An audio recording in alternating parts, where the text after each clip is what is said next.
Going to say good morning, but good afternoon, everybody. We're going to go ahead and get started. Great to see y'all. Yeah, welcome to you.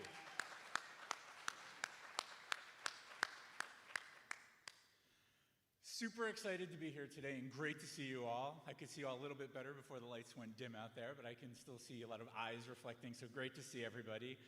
My name is Chris Chamberlain. I'm the Dean of Students here at the Cooper Union. It's my pleasure to welcome you here today. Really excited to have you here on campus and for this outstanding and amazing program.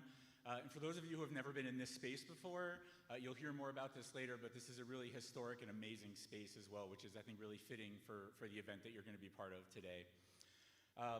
Just a quick programming note, I'm actually substituting in for our Vice President for Enrollment, Mark.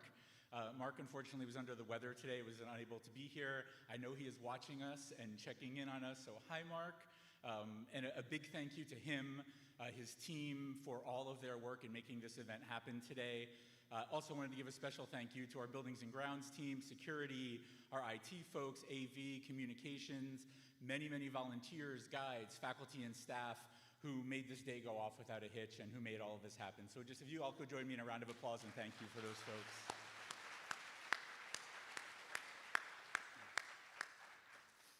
So I have some brief-ish housekeeping things to go over with everybody before we get started. Most about what I'm going to go over with you has been on the slides that have been rotating behind me, but a few things I want to emphasize and a few things that might not be listed on those slides. First thing is, you may already know this Wednesday, April 19th at 6:30 is a webinar for financial aid and residential life. I hope many of you were able to take a tour of the residence hall earlier, but this will be another opportunity to ask more specific questions and to engage with those folks as well as financial aid. And also, if you'd like to have an appointment with the financial aid folks in advance of that, go ahead and send them an email at financialaid@cooper.edu, and they'll be able to help you out. I also want to give a special plug to our Summer Bridge program, which might be of interest to many of you here in the audience today. Definitely be on the lookout for communication about this new program. It's a free online opportunity for incoming students to help build some friendships and also acquire some important skills that are going to be not required, but are going to be really helpful for you to be successful when you start joining us here in the fall. There's two primary components to the program. One are called thinking groups and one are workshops. The thinking groups are small teams of incoming students who will develop a research project together with support from our Center for Writing and Learning, faculty from Humanities and Social Sciences, our library, and a lot of other parts of the Cooper Union community. The thinking groups will present their findings to their peers at orientation. We're especially invested in helping students who might be concerned about succeeding in their academic coursework in the humanities or reading components of the work when they get here with any of the contexts of the three schools. So if that sounds like something you might be interested in, again, keep a lookout. Information on that's going to be coming out soon. We do have limited availability for participation in that part of the programming. So parents in particular, please encourage your child, your kids, those that are going to be joining us, to sign up fast. The thinking groups will meet once a week online over the course of July and August. And again, more details will be included in the information that gets sent out, including contact for questions about that. The workshops, in contrast to the thinking groups, are open to as many students that are interested in participating. They're skills-based workshops on topics such as close reading, time management, process-based writing, and among other topics. Each workshop will offer students strategies for developing thinking, reading, writing, and making skills that fit their learning needs. Workshops, like thinking groups, will take place online over the summer. They'll also extend into the academic year to provide some continuity and help students as they encounter some of the typical pinch points in the first year experience as they start to engage more directly with the academic programs. All right, so now down to my last 5 important things to tell you about. These are much quicker though, I promise. We ask you to please keep your wristbands on for the duration of the event. They will be required to get into the reception across the street at 4:30. And they're also color-coded for reasons as we're sort of parsing folks around later, so please keep your wristband on throughout the day. We have some great food, live music, and a great chance to chat informally with a wide range of faculty and staff across the street at 4:30, so please join us there. For those of you observing Ramadan, we do have a prayer room across the street. It's located in the lower level in 41 Cooper Square. It's literally right across the street. If you have any questions, there'll be a lot of folks around to ask how to get there. If you walk down the stairwell, it's directly across from the Erbluebellen Study Center for Typography. And again, you just go into the lobby of 41 across the street, go down the stairs, turn left, and the prayer room is right at the end of the hallway. In this building, the School of Architecture exhibition spaces on the second and third floor invite you to take a look as time permits for a lot of workup and things that just might be of interest for you to see. For those of you who have trouble disconnecting, and I can appreciate this, but I would hope you can maybe take some time to disconnect, the password for the Wi-Fi in this space is lowercase gh_audience if you need it. And we also want to let you know that there will be a student-led virtual information session on April 20th at 6:30. And again, watch your admissions portal for the invite link to be able to join for that. All right, so that was my housekeeping item. So now let's get to know a little bit about the most important people that are here today, you, our newly admitted students. So just going to go through some fun facts that might be of interest to all of you. They were really interested to me. So in this incoming class, we have one admitted art student and one admitted architecture student. Both have parents that met and graduated from Cooper. As you'll probably uncover for those of you who joined, the students here, there's a lot of Cooper couples. Just happens a lot. So you'll experience a good bit of that here and maybe meet your potential mate during your time at Cooper Union. Added benefit of an amazing education and an amazing degree. We have another student joining us who's been a barber since 2017. We have two beekeepers. We have two students that have done classical ballet. We have a courtroom artist. We have somebody who taught photography to kids at an orphanage in Nepal. We have a student who volunteers with Syrian refugees resettlement work. We have a student who is a solo pianist since the age of 5. I always, hearing these things about our students always makes me feel so horrible about myself. At 5, I was not a solo pianist. We have a figure skater, also not my expertise, but really looking forward to seeing that happen. We have a student who's a competitive bodybuilder and a cellist for the Young Musicians Symphony of Westchester. We have a tap dancer with the Chamberlain Performing Arts Center for 12 years, which I thought was a plant because my last name is Chamberlain and I do not own or run a performing arts center in any capacity. But very excited that we have a tap dancer from that particular facility here. We have somebody who released an album and 3 singles. We've admitted 2 sets of twins this year. We have a student that built and regularly performs on a tubulum, my apologies if I pronounced that incorrectly, which is a large instrument that looks very much like a xylophone but sounds like a hand drum. Also very curious to see and hear that. We have a student who's a member of the Sri Lankan Dance Academy of New York, where she trains in traditional Kanjian dance. We have a student from Afghanistan who volunteers as an interpreter, translator, tutor, and community worker at One World, One Love, a nonprofit organization that welcomes refugees in New Jersey. Another is active in girl leadership and an Afghan youth rising organization. We have somebody who's the chair of his town's green team, where he earned recognition from Mayor Murphy from New Jersey, who partnered with the town's environmental commission and worked alongside government officials on a project to ban single-use plastic in the township. We have a student who founded and led the Sunrise Sonoma County, a local chapter of a youth-led climate and social justice movement. And so many of you that are involved in leadership and work in your schools and communities, and a noteworthy number engaged in women's empowerment-related clubs and activities, which is a perfect segue for me to introduce our president, Laura Sparks. Laura Sparks has been the president of the Cooper Union since 2017. She's a recognized leader in higher education, finance, philanthropy, and community economic development. Laura is the 13th president of the Cooper Union and the first woman to hold the position.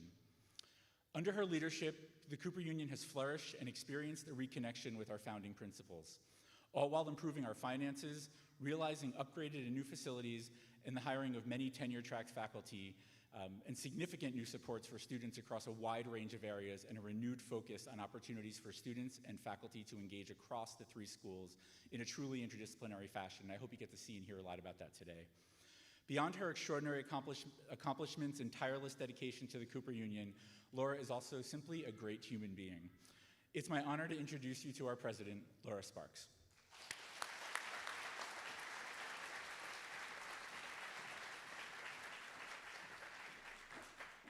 Wow, what an amazing gift to have an introduction like that from another amazing human being. I feel really privileged to work with Chris. I always get these great fancy introductions, but really I'm just a person who's here because of all of you. I came to Cooper Union because of its students, it's the students' families, our faculty. This is nothing but a collection of people, and it's an extraordinary collection of people. I'm incredibly pleased and honored to welcome all of you to the Cooper Union for the Advancement of Science and Art. Last year on Admitted Students Day, I was actually racing back here from attending an Admitted Students Day for my own son. So I know in a very immediate way what an important and exciting decision this is, and really pleased to be here with all of you to help you make it.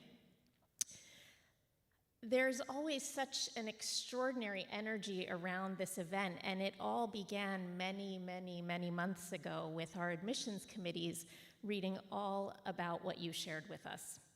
In many cases, they've seen your work, and in many cases, they've met or spoken with you. It's a rigorous process, as you know, and you are the individuals who were selected as the next entering class of the Cooper Union. Your time here is an opportunity to really reflect on everything that has led you to this moment, to feel pride in reaching this point. So I know you're racing around trying to get to events, but I really hope you can kind of soak in the tremendous amount of pride that you should have in having gotten to this moment, and to imagine what might be possible for you next year and in the years that follow as part of the Cooper Union family. So I want to thank you first and foremost for being here.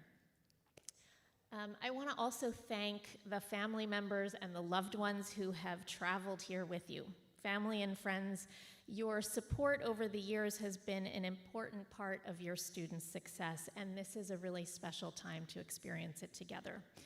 I really urge you to take full advantage of meeting our faculty and our staff today, asking questions and getting insights to help you imagine how your student can experience life at Cooper. And to those of you who might have come on your own today, there are always people who come on their own. I want to welcome you especially, and I want you to know that we are all here to support you in this process. You will find, I think, very quickly that everyone becomes part of the Cooper Union family. So with all of that, let me start with congratulations to all of you. The fact that you are sitting here today means that you are among the very brightest, most creative, most accomplished students in the country, and I think we should take a moment to acknowledge that.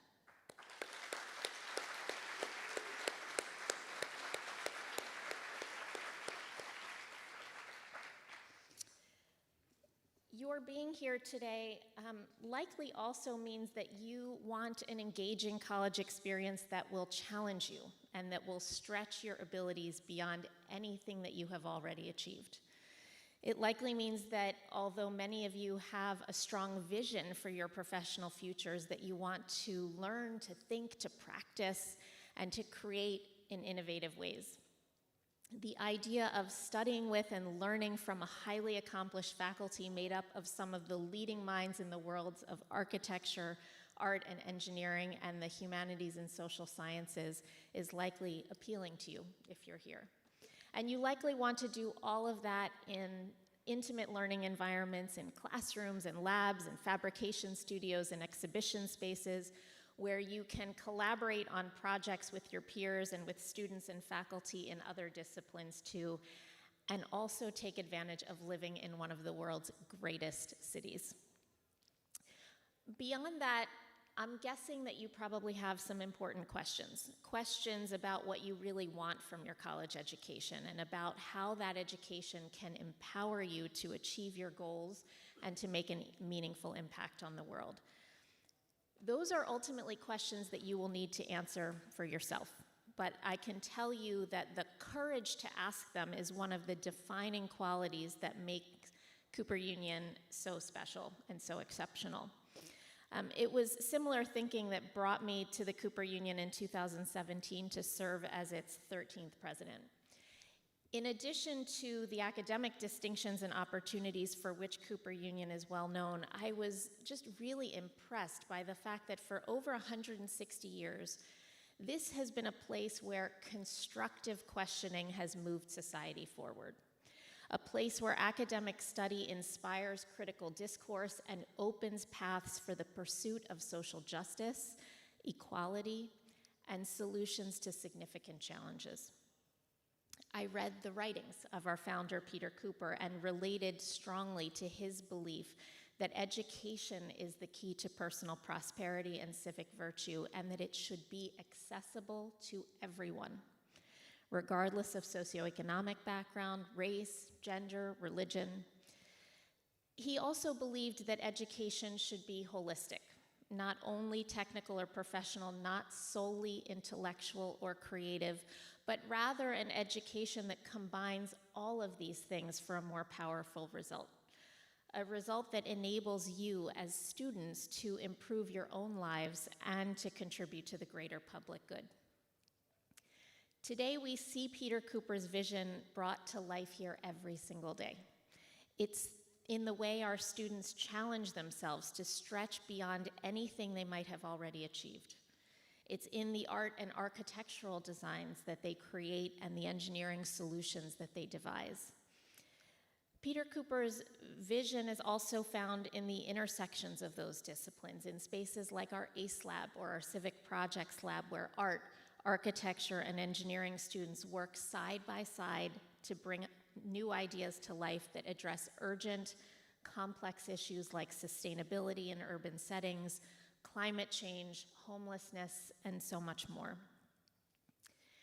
In addition to this educational exploration, the Cooper Union was also founded to serve an important role in the political and civic and cultural life of New York City and of the nation, to really empower students to be active citizens who are engaged in important issues. And throughout Cooper Union's history, that mission of civic engagement was also reflected here in the public forum of this great hall. Intellectuals and artists, activists and organizers, scientists and civil rights leaders, American presidents and everyday citizens have all stood here to present, contest, and shape the important issues of their day. It was in this very room that Abraham Lincoln made his famous "Right Makes Might" speech, arguing against the expansion of slavery and effectively launching his bid to the presidency. Since then, 10 other US presidents have spoken here.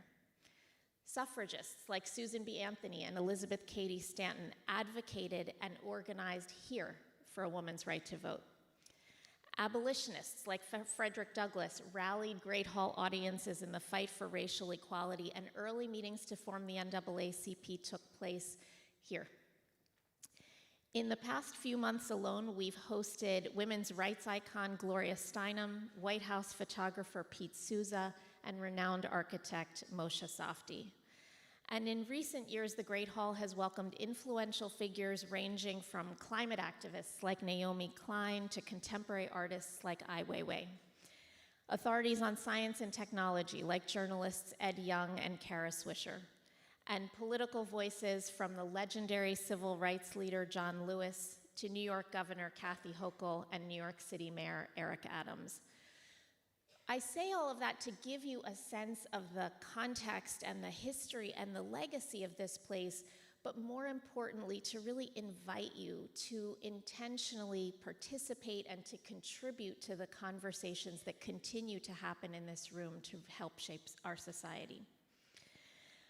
We also stay connected to these issues with our incredible network of alumni who have built accomplished careers and remain engaged with Cooper in active, meaningful ways for the benefit, in particular, of you, the students, and the graduates who are coming after them. For a sense of the kinds of work our alumni are in the midst of, I'll share just a few examples. We could actually spend hours and hours here sharing incredible examples of the work that they're doing, but I'll pick just a few. Brad Samuels is a 2005 graduate in the School of Architecture and a partner at New York-based architectural practice Situ, which he co-founded with 3 other Cooper alumni. You'll find a lot of that at Cooper, people who met here and who build things together long beyond here. As director of the firm's multidisciplinary research division, Situ Research, Brad leads partnerships with organizations like Human Rights Watch and the United Nations, using digital evidence to investigate abuses of power, erosion of civil liberty, and environmental injustice around the world. Last year, the team collaborated with the Associated Press and PBS Frontline to produce an extensive video analysis documenting human rights abuses under the Russian military occupation in Ukraine.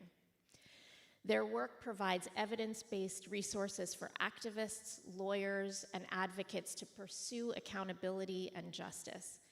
Brad also teaches in the School of Architecture. A 2012 chemical engineering graduate, Justin Weinberg, is the founder and CEO of a highly successful education technology company.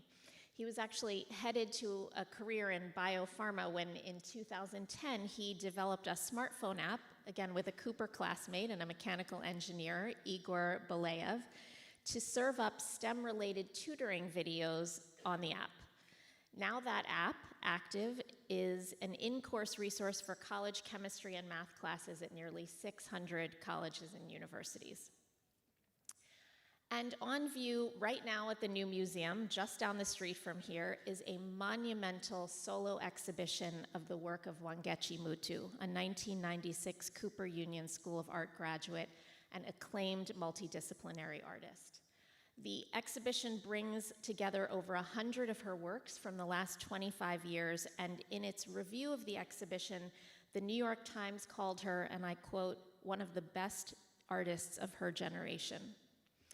Born in Kenya, Wangechi is known for exploring themes of gender, colonialism, and environmental destruction through her dense layering of history and myth across media. If you have an opportunity, I really encourage you to visit the new museum to see some of the incredible work that Cooper artists are producing in the world. So the list goes on, and so does the legacy of the Cooper Union and the Great Hall as each new entering class of first-year students makes the decision to join this very special place and to define what will come next for the community, the college, and for you. I want to just recognize for another moment your journey to this point. You are coming of age at a time that is incredibly complex. You've been witness to and are perhaps experiencing and participating in the world's reawakening when it comes to social, racial, economic, gender identity, and climate justice. I would guess that many of you have perspectives that you are shaping, and desires for how you might affect these issues. We are exploring all of these things here at Cooper and working to do our part as individuals and as a collective community to uphold this institution's long-standing commitment to celebrating diversity, to respecting difference, to growing and problem solving, really inspired by our shared humanity so that we may in turn benefit the world that we all share and steward together. I'm incredibly excited by the potential that you all together represent in this room. I'm impressed with your determination and your fortitude. Gaining admittance to Cooper Union is a rigorous process. It's certainly not for the faint of heart, and you did it. The qualities that propelled you here are the same ones that seed academic inquiry, that seed creative inquiry, and that help fuel your academic success. But more than that, they are the qualities that help you do whatever it is that you seek to do. Whatever it is that you want to do to make a difference, to challenge the status quo, to push boundaries and conjure up new ideas and new approaches to make things better in a world that needs you to do just that. I'm excited for you. I am especially excited by your aspirations. Thank you again for choosing to join us for our annual Admitted Students Day, and thanks to our incredible staff for bringing together such a phenomenal class. I look forward to welcoming you back in August.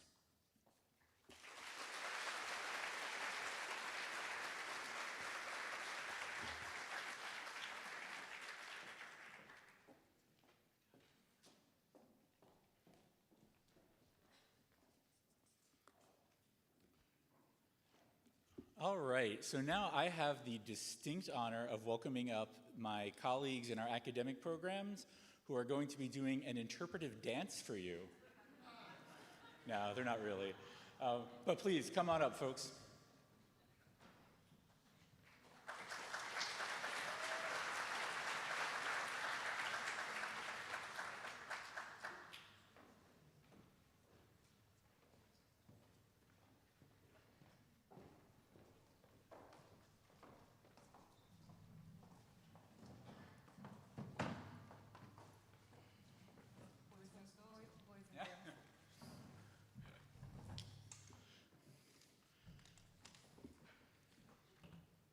I mean, I do want to make an offer. If you'd like to do an interpretive dance, this would be the time to... No? Okay. All right. I tried. Maybe during Welcome Week we can convince them to do that. So this is our Dean's panel. So I'd like to welcome to the panel here our our academic deans who oversee our 4 academic faculties. They're going to introduce themselves, and then I'm going to ask them some questions and really just kind of get to know a little bit about them and about the work that they do in their academic programs. So maybe it looks like we have male-identified versus female-identified here. That was not intentional, so maybe we'll go back and forth, and we'll start. Mike, would you like to introduce yourself first? Oh gosh, sure. I'm Mike Essel. I'm the Dean of the School of Art. I'm a full-time faculty member here in graphic design. I also was in your exact position 31 years ago when I attended the Cooper Union. I have also been staff at the Cooper Union as a graphic designer and adjunct faculty member and acting dean, and what I say is the real dean now for a few years. My practice is in book design, so right now I'm on contract with Marvel Comics to design books for them, and before that was with DC Comics. I'm a comic book nerd, like big time. One of the things that I love about working here at Cooper Union is that the person who invented Batman was a student here, Bob Kane. That's probably good enough for now. Cool. Awesome. Thank you, Mike. Haley, would you like to go next? Thank you, Chris. Good afternoon. I'm Haley Eber, Acting Dean of the Erwin S. Channon School of Architecture. I'm also a proud alumna of the school and have been on the faculty for 15 years. So basically, I was a passenger, then a driver, and now I'm a mechanic. So first of all, congratulations on your admission to Cooper. Your home tests were demonstrative of your incredible creativity, your agility across multiple media, and your innate conceptual and design skills. But that was the easy part. The challenging and fun stuff is still yet to come. I'd like to just say that this is a critical moment to embark on a career in architecture. We're in a period of intense global and environmental transformation, but also one of enormous potential. For a school of architecture, the question of how to meet the present and prepare for the future is paramount. Our challenge is to form and define a disciplinary vision that helps us look at the state of the world and our cities and grapple meaningfully with such critical issues of environmental destruction, social injustice, and the housing crisis, while at the same time foster creative, optimistic, and innovative design practices across all scales and for all inhabitants of the natural and the built environment. So it is as much as a career path as it is a call to action. As architects, we have the opportunity and responsibility to articulate what our discipline can contribute to the world and what our education of an architect can and should be. I'm really excited to work with you to try and answer these questions and constantly formulate new ones. So with that, welcome.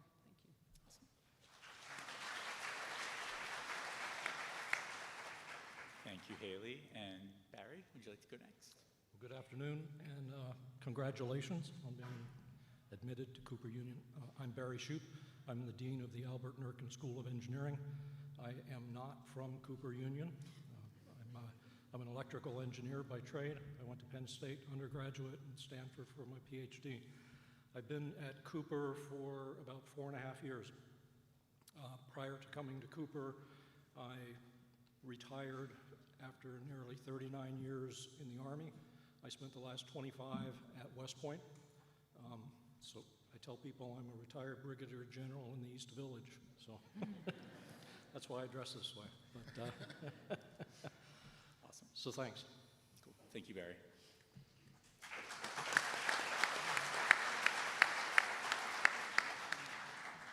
And last but most certainly not least, Nada Ayad. Hello, everyone. Thank you, Chris. My name is Nada Ayad, and I'm the Associate Dean of the Faculty of the Humanities and Social Sciences. Welcome to you all, and congratulations. I am also not a Cooper alum. I've been here since 2016. I was a postdoctoral fellow in comparative literature and have been Associate Dean since 2020. Awesome. Thank you, Nada.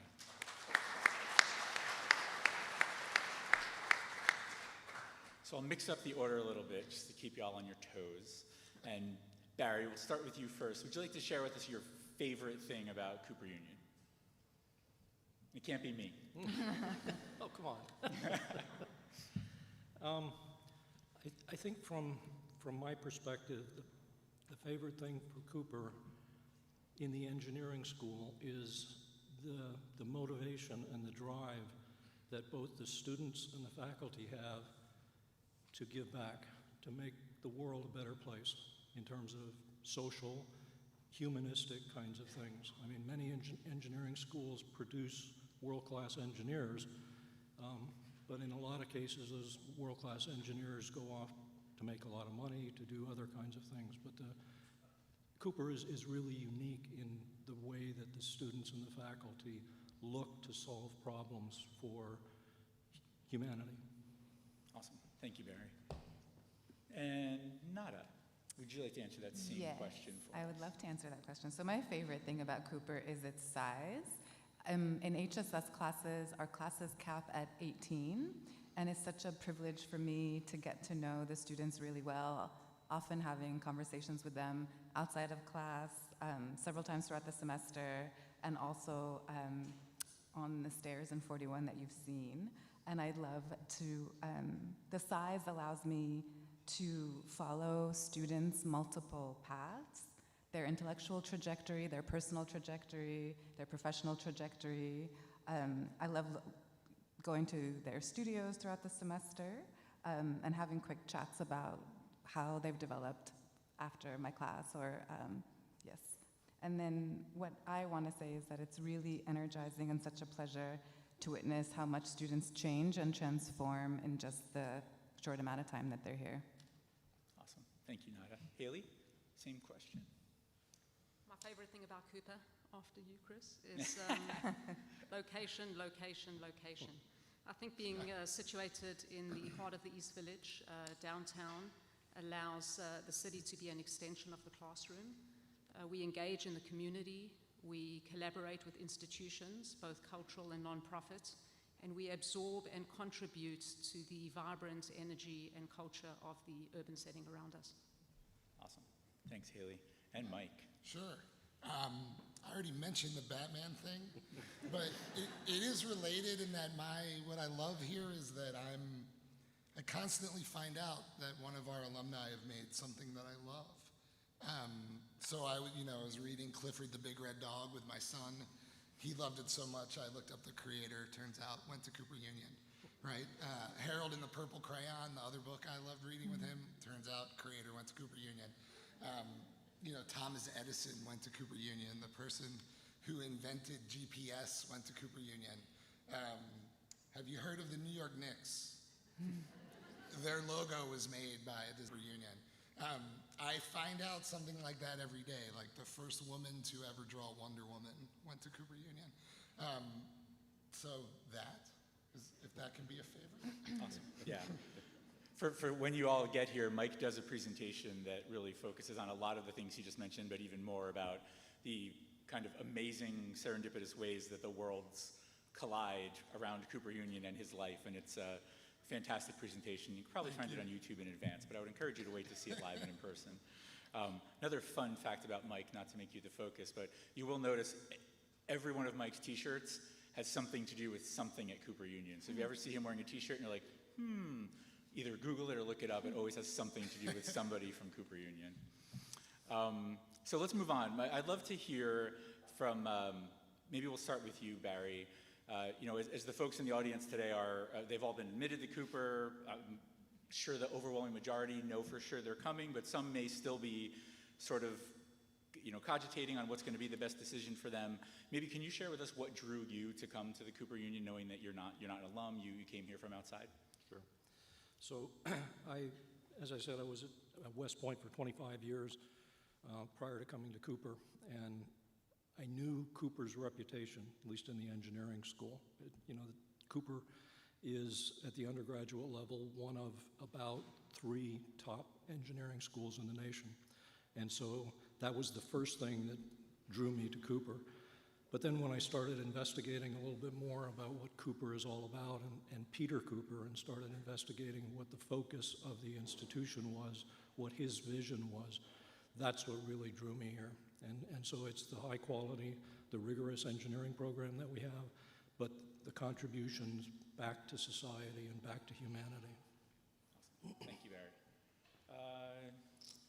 Nada, same question. All right. So the main thing I was attracted to was Cooper's mission and how that is infused on all levels, not only inside the classroom, outside the classroom, but also in the very infrastructure of how decisions are made. I was really struck also way before I got here by how my now colleagues were always speaking about the magic of Cooper students, their singularity, their idiosyncrasies, their maturity, their intellect, their power, and their strong commitment to making the world a better place, to echo what Barry's saying. And then as I was prepping to teach my first course here, which was the first year seminar, HSS1, I was really eager to stretch my scholarship and teaching to bend and mold it around providing a humanistic education to students of art, architecture, and engineering. And then all this coalesced when I got here. I quickly came to appreciate how Cooper culture, Cooper students, history forces me to constantly interrogate my approaches to the humanities, to literature, and to being a good citizen in this often broken world. Not all the time, but often. And then all of this makes me a better thinker, a better human, a better citizen. Awesome. Thank you, Nada. Haley, kind of same question, but you and Mike have the benefit and luxury of having graduated from Cooper. So I'm curious, maybe less about what drew you to Cooper, although if you want to share maybe what drew you here initially as a student, that'd be awesome. But also, having graduated and advanced, you both have amazing careers. What about Cooper that's had you decide to stay here? I'll tell you what drew me to Cooper. I came to Cooper as a transfer student, and I'll share a little anecdote of how that came to be. After completing 3 years of my Bachelor of Architecture at the University of Cape Town, I came to New York to do an internship at Peter Eiserman, who's a famous New York architect and a professor at Cooper at the time. And when I arrived, I was not familiar with Cooper. Actually, I had never heard of the Cooper Union. But every Friday at the lunch table at Eiserman's office, he would give a seminar to everybody working there, and there would be required readings, and we would ask questions. And that was in preparation for his class the following week at Cooper. And at the end of the 6 months, I was really into it. And I said to him, Peter, I really don't want to go back. I'd love to transfer to the Cooper Union. And he said to me, that's great, kid. You'll never get in. So I went back and I applied and I got in, and the rest is history. Thank you, Haley, and we're glad you did. Mike, same question. Cooper Union was the only college I applied to. My parents didn't save any money for college, so it was really my only shot at going to art school. And like Chris says, I really learned what I was capable of here, and the number of opportunities I've had since I've graduated, and the connections I've made that really it's just amazing how set up I was when I graduated. And then, what drew me here, say to work here, was I love teaching graphic design. I love it as a medium. I love to practice it. I love to be an advocate for it. I find that it is truly is a gift that I'm able to do it and practice it as a designer. So to come here to teach, that was easy, because this is, in my opinion, the best program in the country. And then to be here as dean is that similar to what Nada said, I really believe in the mission, and I believe that really made a huge difference in my life. And I hope that for all of you as well. Awesome. Thank you, Mike. Nada, we're going to go over to humanities and social sciences here. Can you maybe talk a little bit about what it is about the HSS curriculum here at Cooper Union that stands out from similar curriculums at other institutions? Yes, thank you. So in HSS is the only faculty where students from all schools share the same intellectual space. Since all students have to take our core curriculum the first 2 years, and then after that, each of their degree granting programs determines how many electives they take. In our classrooms, our students are encouraged to understand what they're doing in their schools within larger contexts of history and society. It's in the humanities and social sciences classrooms where students learn how to interrogate their position in society and ideas of time and space, to question how knowledge is produced, for whom, and how it's categorized and reproduced, and to what effect. Students in our classrooms learn how to try to make sense of the ambiguities, the contradictions, and the multiplicities of the historical moment in which we live, and the contexts from which we come from. And our aim is to offer a range of classes that span all of the disciplines from the humanities and social sciences. So for example, this semester, our course offerings range from micro and macroeconomics to a course on the studies of cinema, to a course called Queer Theory and Politics. And next semester, we're offering a art history course called Latin American Modernisms, and a literature course called Polar Imaginaries. Thank you, Nada. Thank you.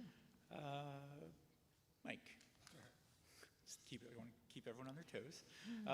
Same thing, looking at the School of Arts curriculum, what do you think sets apart the way the School of Art here teaches our students, what their curriculum is like compared to other art programs?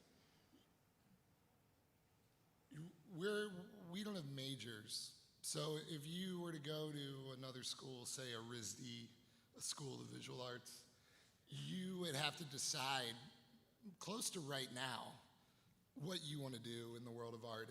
And our philosophy is just very different. We consider it, again, a generalist program where there is a set first year, everyone takes the same classes, but after that, you're really in control of what you study and when you study it.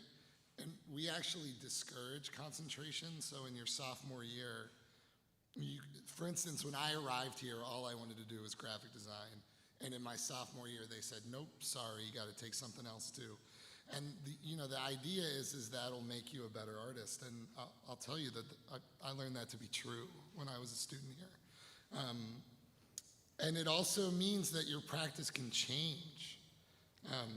And an experience I have that I haven't had at other schools is that in our critiques, I can speak from graphic design, but you might have students in graphic design who have taken all the graphic design prerequisites, they love graphic design, but you also might have another student who's more of a senior and they've been mostly in painting, and they're gonna bring a dialogue into the critique that would not happen if it was just a room full of graphic designers. And that mixing of ideas and of different practices and all of our different backgrounds, I think, makes everybody a better artist. Yeah. Thank you, Mike. Yeah. Barry, let's do engineering. Okay, so engineering does have majors. So we've got 5 majors within the School of Engineering. What I would say sets us apart is we have an incredibly rigorous math and science program leading into the engineering programs. So the students that graduate, our graduates that leave here, are really set up to succeed, not just in an engineering discipline, but in many other disciplines. Our engineering programs, the majors, are very deeply embedded in project-based work. So there is an awful lot of hands-on designing, building, testing. And then beyond that, we've been working pretty hard. This motley crew that's setting up here on the stage in front of you, we've been working very hard over the last number of years to do interdisciplinary work. And so we're on a path to do much more interdisciplinary work with engineering, art, architecture, and the humanities and social sciences.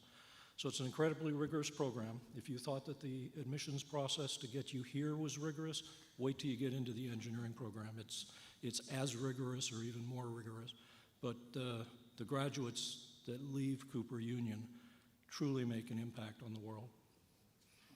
Thank you, Barry.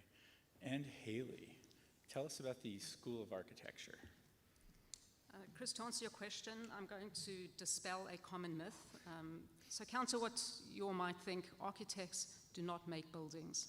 They build drawings and models and animations and all sorts of representations and media that enable and facilitate the making of buildings. Our pedagogy focuses on these acts of making while constantly re-examining architecture's fundamental and unique capacity to analyze, interpret, and enrich society through spatial, material, and formal means. Our curriculum is a living organism that is constantly probed and recalibrated to address and keep up with advancements in the profession as well as the changing world around us. Awesome. Thank you, Haley. So as we near the end of our time together here as the Dean's panel, if we could go around and maybe if everyone could share with the folks in the audience here today, really directed obviously at families, friends, but our new students in particular, what would be one thing that you would want to share, one closing thought that you think would be really important for somebody to know who's considering coming to Cooper Union next fall? And why don't we start with you, Nada? All right. In all sincerity, I've never worked in a place with so many people who care so much about students, their minds, their health, their development as specialists in their fields, and their well-being. This care is very real, it's very palpable, and it's inspiring. Awesome. Beautiful. Mike? When you're a young person and you're studying art, you encounter a lot of skepticism. Show of hands, who's encountered that skepticism? There's none of that here. When I came here, I met people who take art as seriously as I did and continue to meet and support those people as dean. So that's why you should come here. Awesome, awesome. And Barry, how about you?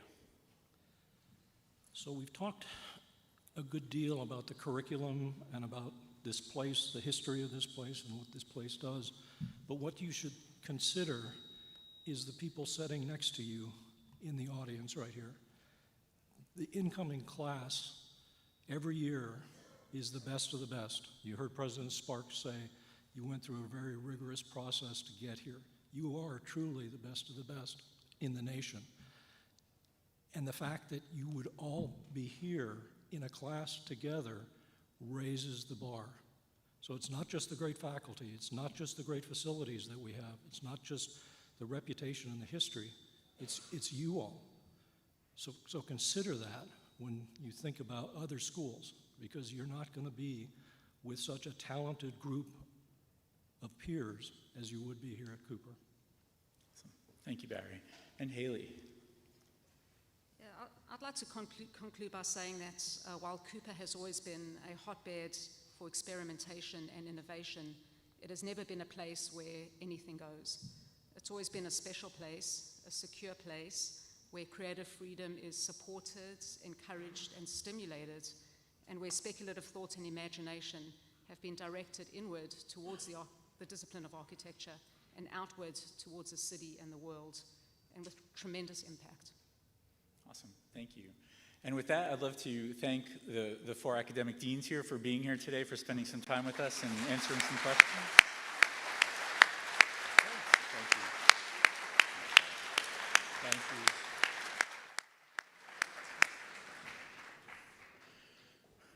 And next on the program is me. I promise you're not going to get sick of me before the day is over. At least I hope not. So I have the distinct honor and privilege of serving as the Dean of Students here at Cooper Union. And again, as I mentioned earlier before, my name is Chris Chamberlain. I use he or they pronouns. Truly a pleasure to be here today. I joined the Cooper Union community about 13 years ago. It's been an amazing journey and could not be prouder to be here today. And really, this is one of the most exciting. There's really three amazing, well, there's many amazing days here, but three highlights of each year are: one is this day, getting to meet you folks as you're sort of anticipating making some decisions about coming to join us in the fall. And then the opening of Welcome Week at the start of the school year obviously is a really exciting opportunity when you are here, and all that excitement, energy, anxiety about joining our new community, coming here, maybe if you're not from the area, moving to New York City for the first time.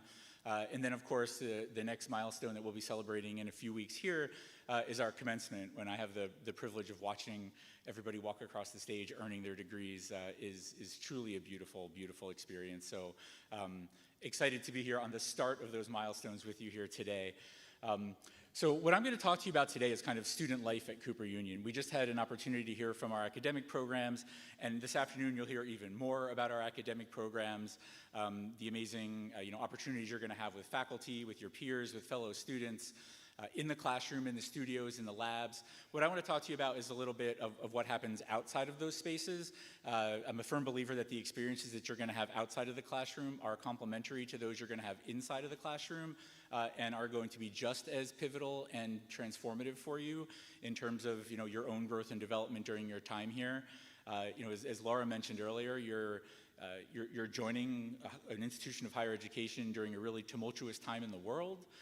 Maybe those aren't her words, those might be mine, but it is a fairly tumultuous time in the world. It's also a beautiful time with so much opportunity, and you are coming into an institution that is founded upon and really primed to do good, to do better, to make the world a better place. And in order to do that you need to be able to do more than just engage in a classroom setting. So we provide a lot of opportunities around leadership development, just socialization, ways to engage with each other, ways to engage with your community. So we will be talking a bit about that. So I'm going to go ahead and start some slides here. Again, that's me. First and foremost, again, welcome to Cooper Union. And I know we did this earlier, but I would love to give each of you, your families, friends, everyone here a round of applause for being here today, because it is a big accomplishment.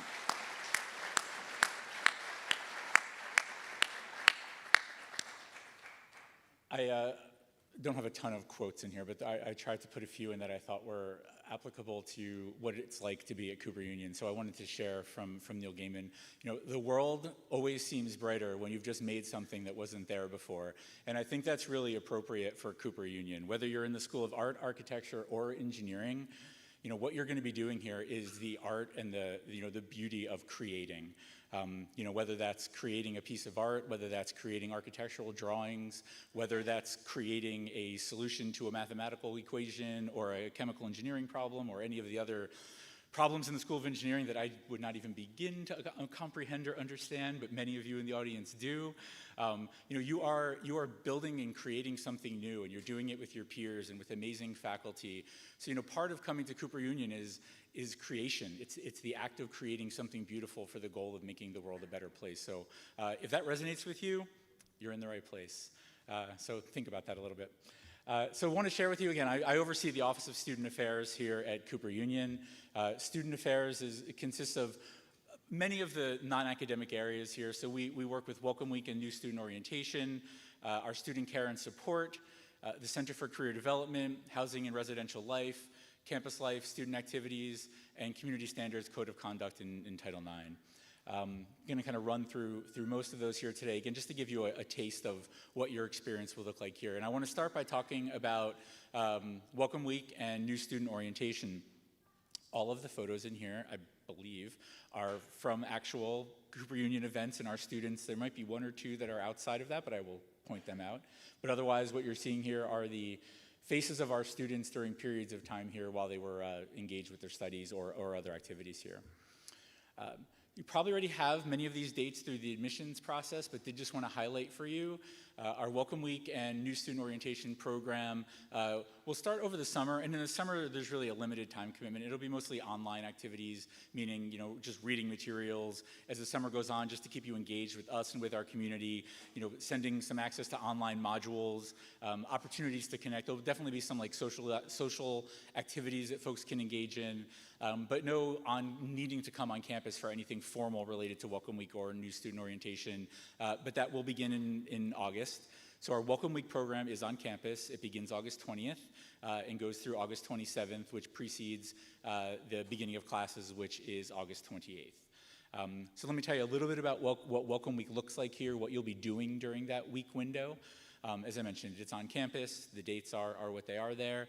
The biggest component to it is really community building and connection forming. And that takes the form of a number of social activities, and those connections are formed with your peers, obviously, and primarily with your fellow incoming students, also with a lot of upper class students that are already here and building some of the connections that were mentioned by some of the deans that take place during your time while you're doing critiques and research projects and whatnot during your time here, and also with your faculty, getting to know who your advisors will be, a lot of the folks that are really going to be helping to shape your experience as you navigate through your first year in particular, but really all 4 or 5 years, depending upon which program you're in.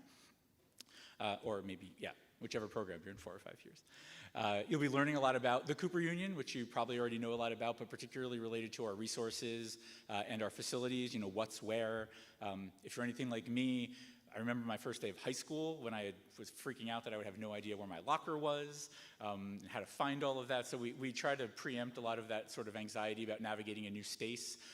So you really have VIP access to our facilities before the school year starts off, and the ability to go through the buildings kind of from top to bottom and really see where the studios are, where the labs are. You'll know your schedules by then. You can see where your classes are, and again, get to meet and interact with the folks that will be here to support you during that time. There'll be a lot of workshops that I promise you will be fun and engaging, and opportunities to meet each other, focusing on healthy relationships. Again, navigating Cooper Union with our campus open house and just other opportunities to be in our spaces and be with people. Learning about self-care. How do you take care of yourself while you're engaging in rigorous academic programs, but also a new environment, learning new things, new spaces, all of that. So we really have a strong focus on student wellness, and really, introducing you to the resources we have available here, how to connect with the resources here at Cooper Union, and also the resources of New York City, which we also capitalize on, which there are many. Haley had said location was one of the reasons that, forget which question she was answering, but we all capitalize on the fact that we are in one of the world's greatest cities, if not the world's greatest city, and really capitalize on all of what's available to us here. Safety and security, we do workshops on, just how to navigate the city safely, some tips and skills around that, both hands-on and non-hands-on, depending upon your level of comfort, what you want to engage with. And of course, alcohol, substance use, and misuse, just to, make sure that folks are aware of how to engage in healthy decision-making and resources around all of those things as well. We do a Welcome Back picnic, a Welcome Back concert this year, which we're really excited about. John Baptiste is going to be here doing a jazz performance. Super excited about that. It's actually a partnership with us in Mount Sinai and Carnegie Hall. It's a new grant that we're part of, so really, really excited about that. I'll stop now. And again, even more community building, connection forming. Just want to stress, a lot of times people are like, I don't really need to be there for Welcome Week. I'm just going to show up on the 28th when classes start. Cannot encourage you strongly enough to not take that option. You will receive a ton of information during that week that's only going to position you to succeed and thrive here. And I do really think you'll just have a lot of catching up to do if you miss that week. Not just in terms of acclimating yourself to Cooper Union, but more importantly, building those bonds and friendships with your peers that are, quite frankly, going to be the real thing that's going to help you propel through your 4 or 5 years here. Your peers are brilliant, amazing people as you are, and those connections, that formation of those bonds is really pivotal. So if you have questions about coming, there's always obligations that come up, but reach out to me or anyone on the team. We'll happily talk to you about what that's all about, but really hope for you to plan to be here for that. Just a couple procedural highlights that these are some questions that tend to come up. One is, a part of your admissions packet through your portal, you would have gotten access to a series of student health forms. Just a reminder that those are due by June 5th. If you have a issue about getting those in on time, just email Eric Conley at cooper.edu. You upload those via Slate. And again, we just want to get those in as early as we can because there's some of the factors in there, the New York immunization requirements, are state requirements that need to be on file with us before you can matriculate in and actually start taking classes. So getting those in lets us get that clearance done so there's no issue with your schedule and all of those fun things. So again, just to highlight that, to note that, and any questions, you can reach out to Eric. He's on our team. He's our administrative manager and can answer any questions. Another form in there would be if anyone in the audience has any medical needs or accommodation requests. You may have a 504 plan or an IEP in your current educational system that you're in. So there's a form in our packet that you would fill out to request those accommodations here at Cooper. Alex Fisher is our Director of Student Care and Support. Again, alex.fisher@cooper.edu. All of these email addresses, by the way, are on our website. If you go to the directory and just click on Student Affairs, you will see all of our team, their email addresses, what they do. So don't feel compelled to write all these down if you don't feel like you're that quick about it. It's okay. So again, Alex can answer those questions for you. We'd also be happy to meet with you in advance of your time coming to Cooper if you want to have questions about what your needs may be and how we can make sure that you're best supported when you get here. I'm going to talk a little bit about what student care and support looks like here at Cooper Union. So we have a student care team. I mentioned Alex, he's our director, and we have two amazing student care coordinators, Cassandra Jolicoeur and Elizabeth London. Cassie and Elizabeth are both licensed mental health professionals. They're full-time on our staff. They do a lot of care coordination with students, so a lot of times students who may be seeking counseling or may not even know what counseling is and want to just talk to somebody, get a sense of how we can best support them. Cassie and Elizabeth really do the lion's share of that work in helping connect students to resources. It might be around counseling and mental health needs. It might just be around just general healthcare needs in the city. As you're probably aware, we don't have our own campus health center here at Cooper Union. We do have a wealth of relationships with local hospitals, clinics, timely cares, all of those places that exist in the city, and we provide you with access to those. Every student at Cooper does get access to an app. It's called Timely Care. It literally gives you 24/7 access to physical or mental health care on your phone. It's included as part of your onboarding onto Cooper Union, so if you're a student here, you get access to that. So again, you don't even have to necessarily, if you're feeling sick and you don't want to get out of bed and go see a doctor, you can do it through the comfort of your phone and just check in with somebody. And they may say, hey, you should really go get checked out, and then our team can help get you in to see a local clinic or something here in the city. Our offices are located in the student residence hall, so for those of you who would be living with us in the residence hall, we're right there. For those of you who aren't, totally okay, we're still right there. Very easy to access, and we're here for you in every way we can be. Cooper Union does offer a student health insurance plan, and I mention this just because it does tend to come up once the school year starts up. If you have health insurance through your family or through some other mechanism, and that health insurance provides coverage here in New York City, that is a key point because sometimes plans are fairly geographic specific and you may not have access to care here. You can waive our coverage. You don't have to mandatorily take our coverage. There's a process that you'll get emails about starting in September about how to waive that coverage. So if you have your own insurance and you don't want to be part of ours, right now you don't need to do anything. Once you get your bill, you'll see a charge on there for a bill, and then you'll get a follow-up email that tells you how to waive that insurance, and there's a process that you go through. You'll get an email every week for about 2 months reminding you to waive that insurance if you don't want it. So just encourage you to keep an eye on that. And if you do want the insurance, you truly do nothing. You'll automatically be enrolled in it. If you don't waive, you'll remain part of the policy. It is a great plan. If you go on our website, you can actually see what this year's plan looks like. Next year's benefits haven't been finalized yet, but it'll be basically a duplicate of what we offer this year. And then last but not least, within our wellness area is we just do a host of wellness events throughout the year. Therapy dogs. I'm a huge animal lover myself. I don't have a dog yet, but I will someday.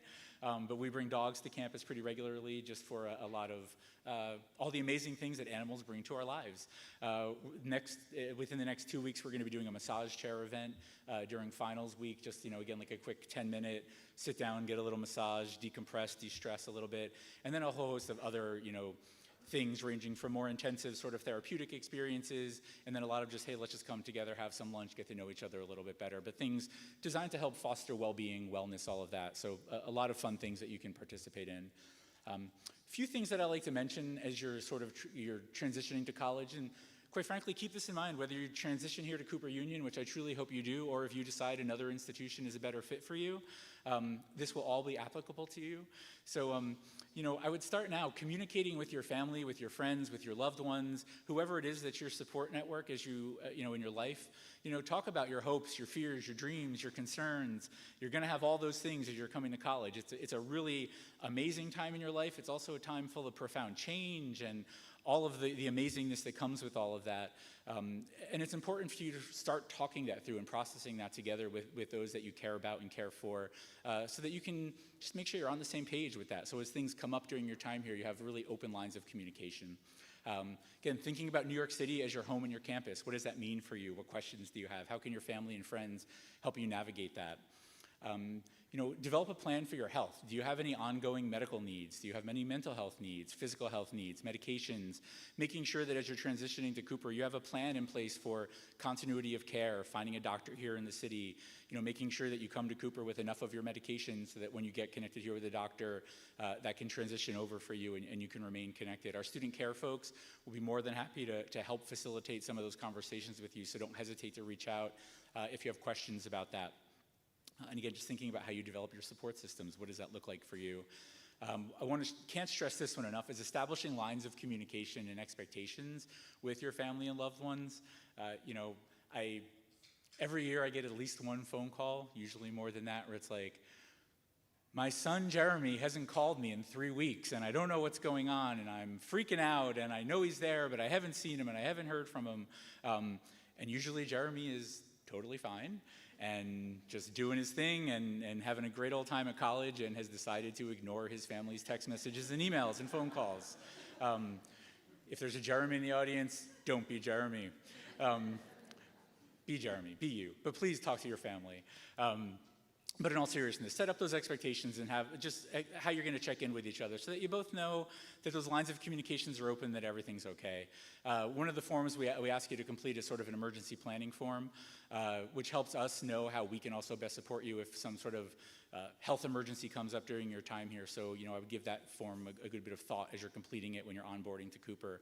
And last but not least, again, any questions or concerns about any of this, I know it's a lot, just email studentcare@cooper.edu, and someone on our student care team will get in touch with you, as soon as they can. We have a lot of conversations that take place over the summer. Anything you want to chat about, we're here for you in that. Just a quick little slide about some of the things we do here. We're part of the JED campus community. Well at Cooper is like our on-campus sort of student wellness organization, how we, as a community, collectively support our students. And then the Healthy Minds Network is a program that we're engaged with as part of the JED Foundation. All right, so the Center for Career Development is another area in student affairs, a super important one. You're all here to acquire an amazing education, after which your goal is to go out into the world and do your thing. Whatever that may mean. For some of you, that might mean going into the world of work as many people traditionally conceive it. For other people, it might be going through a totally different career path and exploring a different set of opportunities. And whatever it is that interests you, whatever your pursuit is, again, whether it's a corporate job or whether it's something completely, what someone may consider non-traditional, we are here to help you support that. So our Center for Career Development really is positioned in such a way to help you navigate whatever your next steps are. Ready for a quote? So be open to opportunities on your way, even if these may not be the ones you had in mind originally. And I think this is important. This is from Sylvia Schauthauer. And oftentimes folks come to Cooper, especially Cooper, because we're such a specialized institution. Coming in that you're going to be an artist, an architect, or an engineer. That is your focus. That's what we do. That's what you're going to do. And I see students coming all the time who are like, I'm going to this grad school, I'm going to be in this program, I'm going to get this job at this firm and all of this. And that's beautiful and amazing, and it's great to work towards those things. What I would say is, you're going to have some amazing experiences when you're here, many of which you probably can't even begin to comprehend the exposure you're going to get to people, places, and ideas. And I would say be open to your neuroplasticity changing a bit, and maybe your ideas of what you think you want to do might change. And our folks in our Center for Career Development are here to help you, as are the folks in the academic programs with that. So some of the work we do in the Center for Career Development, obviously, as I mentioned, jobs, internships, any interest exploration. We do a See You at Lunch program, which brings in alums who've been successful in the fields of art, architecture, engineering to come to campus to present on their work, to talk to students directly about, what their experience was like as a student at Cooper and how it helped position them for what they're now doing outside in the world. We do employer and graduate school visits. We do 2 annual career fairs here on campus. We bring firms and companies and individuals to campus that are looking to hire our students. We do portfolio reviews.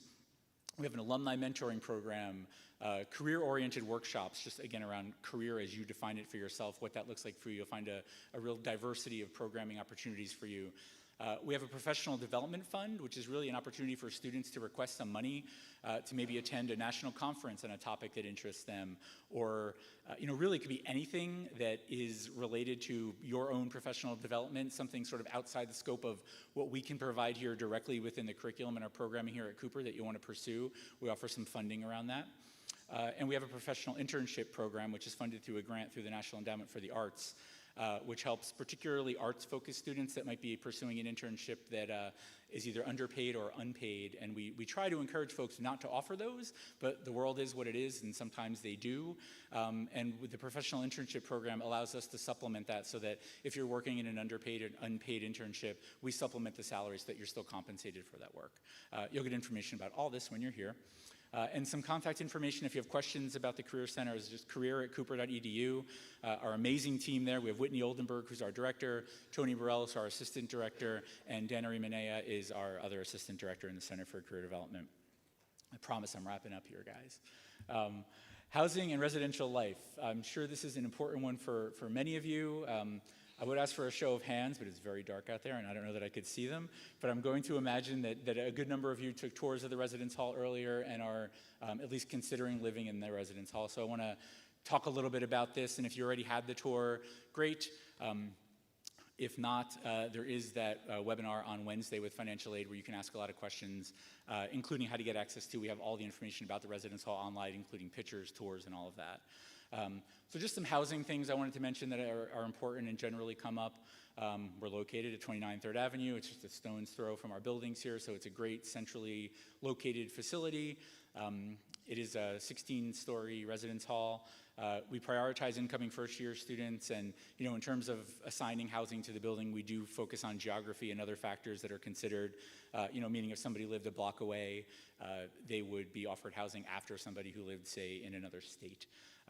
Unless there was a compelling reason why that person who lived a block away really needed housing. So it's a very individualized process, and Grace and Athena, who run that program, can answer those questions for you.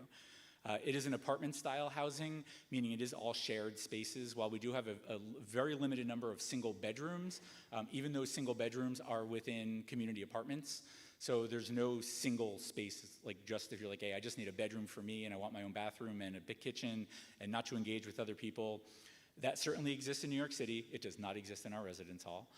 So think about that and what those needs are like for you. The configurations in the apartments range from 3 folks to an apartment in a double and a single, up until 5 people in an apartment, which would be 2 doubles and a single. And then there's 2 other apartments on each floor that each have 2 double rooms in them. We have an amazing live-in professional team that supports students there, as well as another amazing set of student staff who are resident assistants, who are all upper-class students who support students through their time here. Again, any other questions about housing, residential life, reslife@cooper.edu. Athena Abadillah is our Director of Housing and Residential Life, and then Grace Kendall is our Associate Dean of Students. If you took the tour today, you probably met Grace. Athena actually is currently in California and is transitioning back to Cooper Union, so she'll physically be here in about a month or so. Excited to have her back. And so campus life and student activities. This is the real, it's all exciting, but this I think is one of the more exciting components of what's going on here. It's all the things that are happening, outside of the classroom. So beyond what I mentioned earlier, it fluctuates from year to year because we're a very dynamic community. So new students coming in have a set of interests. They want to start something that doesn't exist here. We work with them to get that off the ground. So the number of clubs and organizations really does change from year to year. We're usually hovering about 100, which is a pretty substantial number for a campus population of just under 1,000. So there really is just about anything for anyone.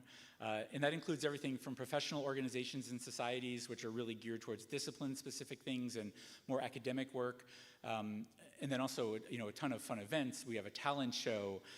We do have an athletics and recreation program. Most people, now, I will admit, Cooper Union is not necessarily known for our athletics.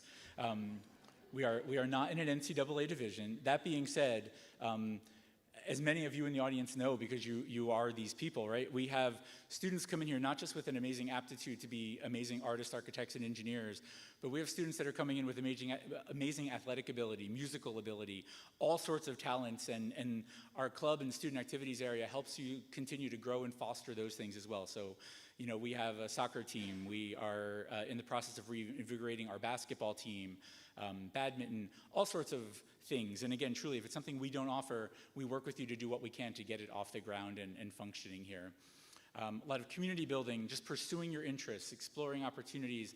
Our director of student activities is Jose Michel. Again, his email address there is josemichel@cooper.edu.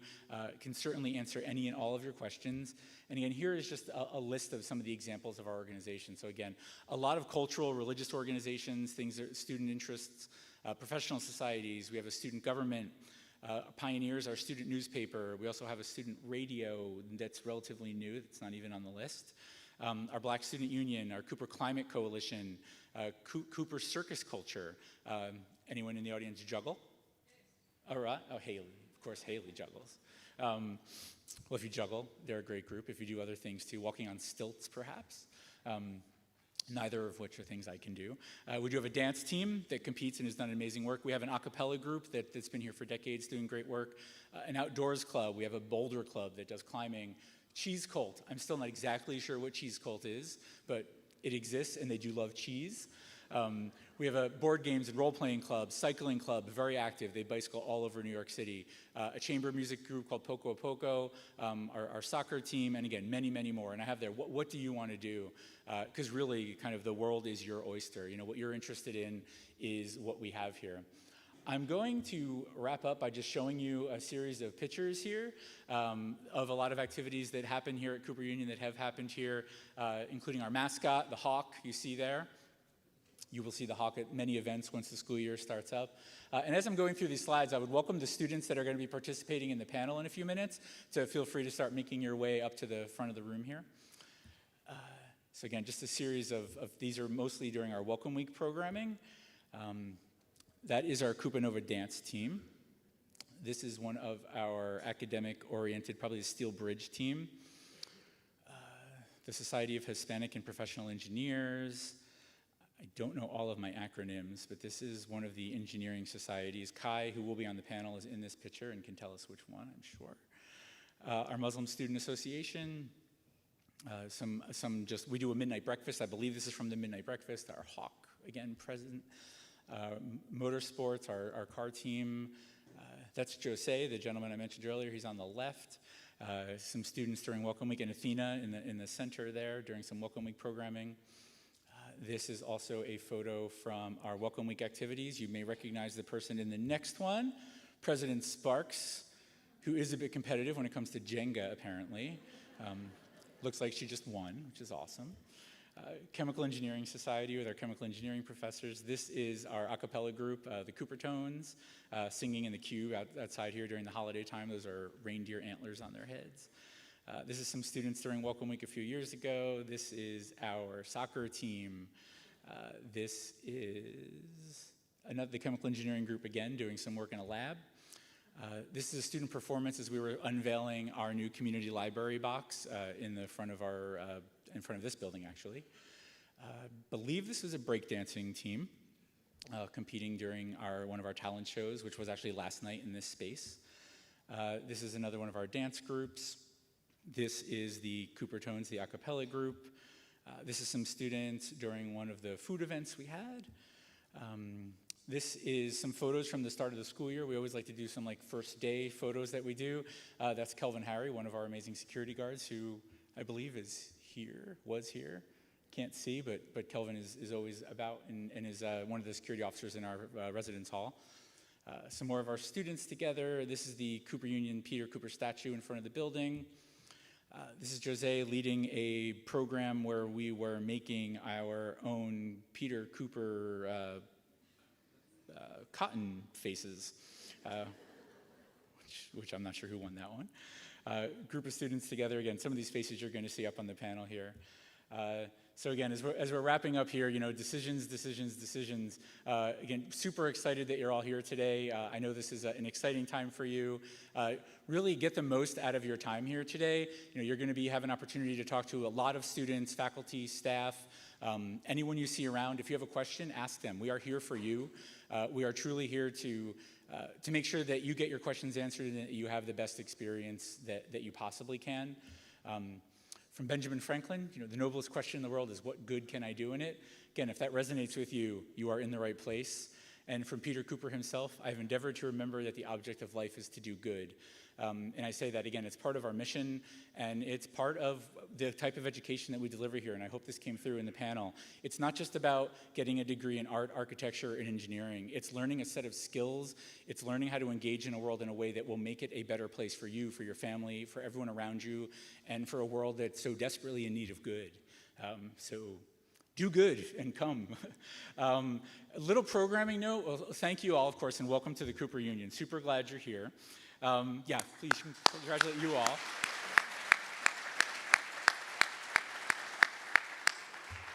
So we are now going to go into about a 30-minute panel with some students that are going to be coming up to talk to you about their experience here, a little Q&A with them, just for you to get to hear firsthand from some students about what it's like to be a student here and things that might be of interest to you as a new student. Again, that's going to be about 30 minutes. Then we're going to break. You're going to have an intermission. I know you've been sitting for a while. And then after about a 15-minute break, we're going to move into the next part of the program, which is some breakout sessions for the students and an amazing talk here in this space for families, friends, and loved ones. So with that being said, I would love for the students that are going to be participating in the panel, if y'all could come up on stage and join me, that would be fantastic.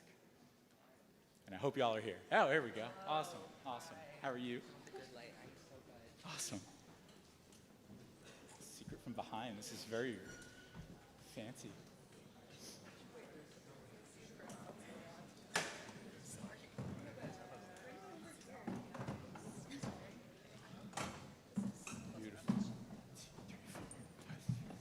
Beautiful. Beautiful. Oh yeah, where is? I think we have one more maybe joining us, but okay, no worries.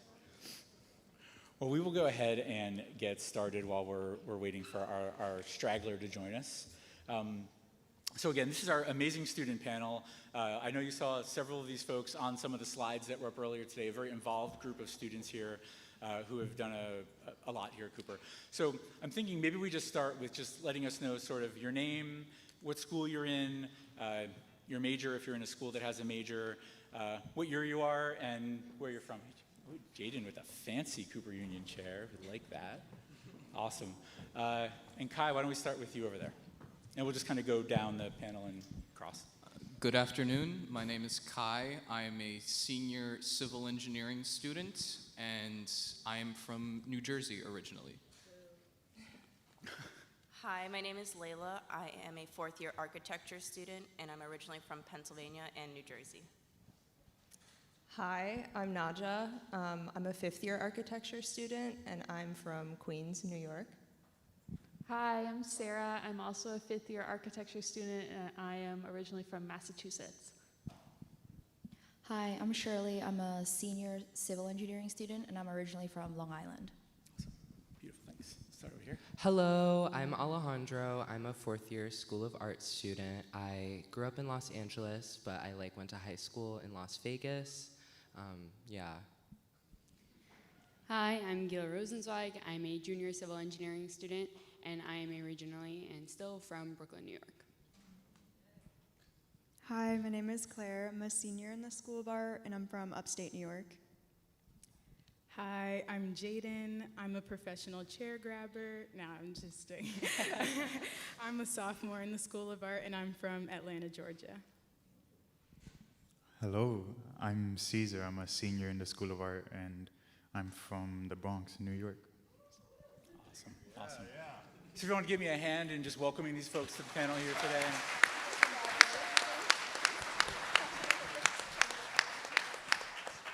As you heard from the folks in the academic programs earlier today, Cooper Union's academic programs are rigorous, intense, amazing, all of those things, and I know each and every person who's sitting up here on stage probably has some either project that's underway or exam they're studying for or lab thing that they're doing, especially as you're approaching the end of the semester. So a sincere thank you for carving out some time to be here today. I'm not going to have you all answer all of the questions, but maybe we'll just do a little popcorny go-around thing. I'm wondering if maybe we could start with what's your favorite thing about Cooper Union? And why don't we start with you, Naja? My favorite thing about Cooper, well, speaking from an architecture student's point of view, is the studio culture. that's like a very big part of an architecture student's life. If you've had a chance to visit the studio, it's a big room where the first 4 years sit together. And so older years help younger years can just look at what the older years are doing and learn from them. So I feel like, yeah, it's very different from like a high school culture where you don't really talk, well, at least in my high school, you don't really talk to the years above you. And so this was like a nice shift. So yeah. Awesome.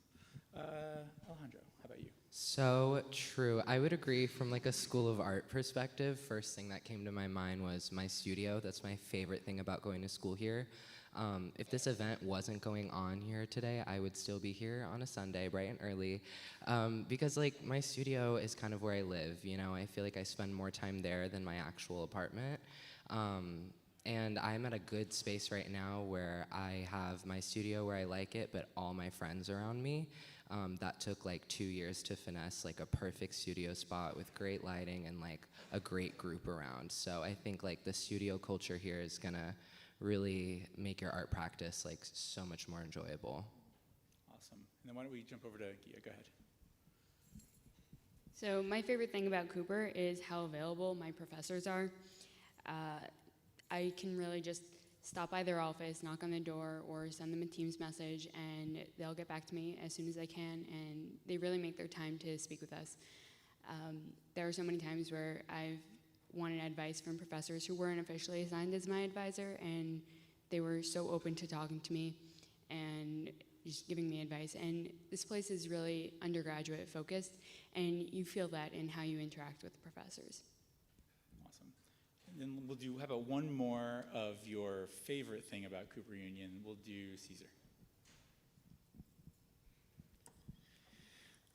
I think one of my favorite things about Cooper is that the curriculum really allows for students of many different backgrounds and of practices, particularly in the School of Art, to come together and to take classes together. You have classes with like sophomores and seniors, but then someone like from a design or photography background, and then someone with performance, and that along with the small population really creates like a tight-knit environment where you get to know everyone and you kind of just in the know. It feels very camaraderie like. Awesome. Thank you, Caesar. So let's shift to maybe what drew you to come to the Cooper Union.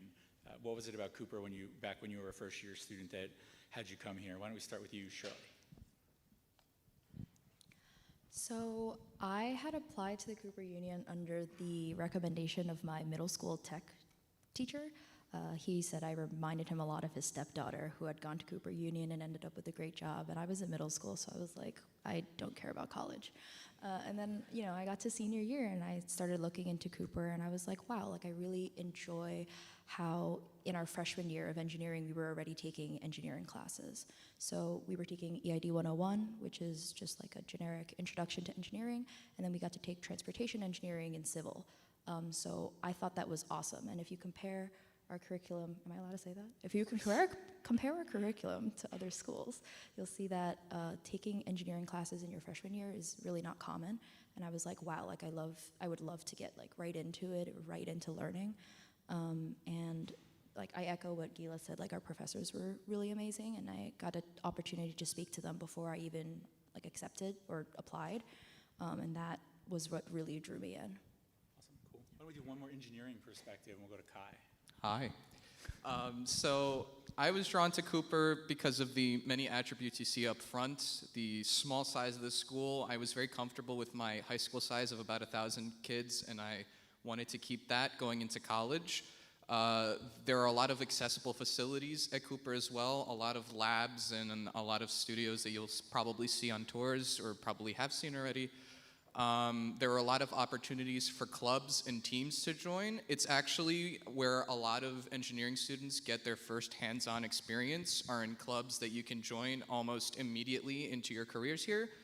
And Cooper's in a great location. I am a fully Ukrainian person, and we are located in the middle of the Ukrainian village here in Manhattan. There is a church, I believe, across the street that's celebrating Easter as we speak.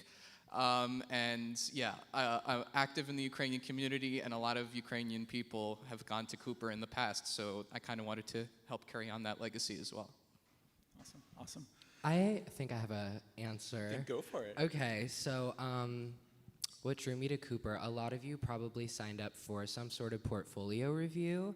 I know because I led some of those and I see some familiar faces. So when I was doing my portfolio review at every school across New York City, all of them talked to me the same, gave me the same review, okay? But when I came to Cooper, I was reviewed by Doug Ashford, but a lot of the reviewers are just really great faculty that work here, and I see them work here weekly. So it's nice to know when people are getting talked to from Cooper Union reviewer, they're actually someone who's super involved here.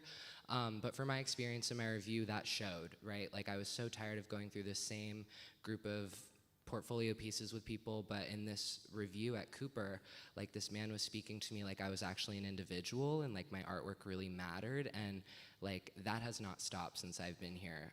Everyone that I've worked with treats me like an individual person, and they're gonna remember me. I started out at a different art school with way more kids, and it's just, you can feel the energy when a professor is there to do their job, and that's it. They're not gonna go that extra mile to email you back to have that studio visit. So that type of energy, I swear I felt that in my first review here, and I guarantee you, you will experience a really good small group dynamic with your professors.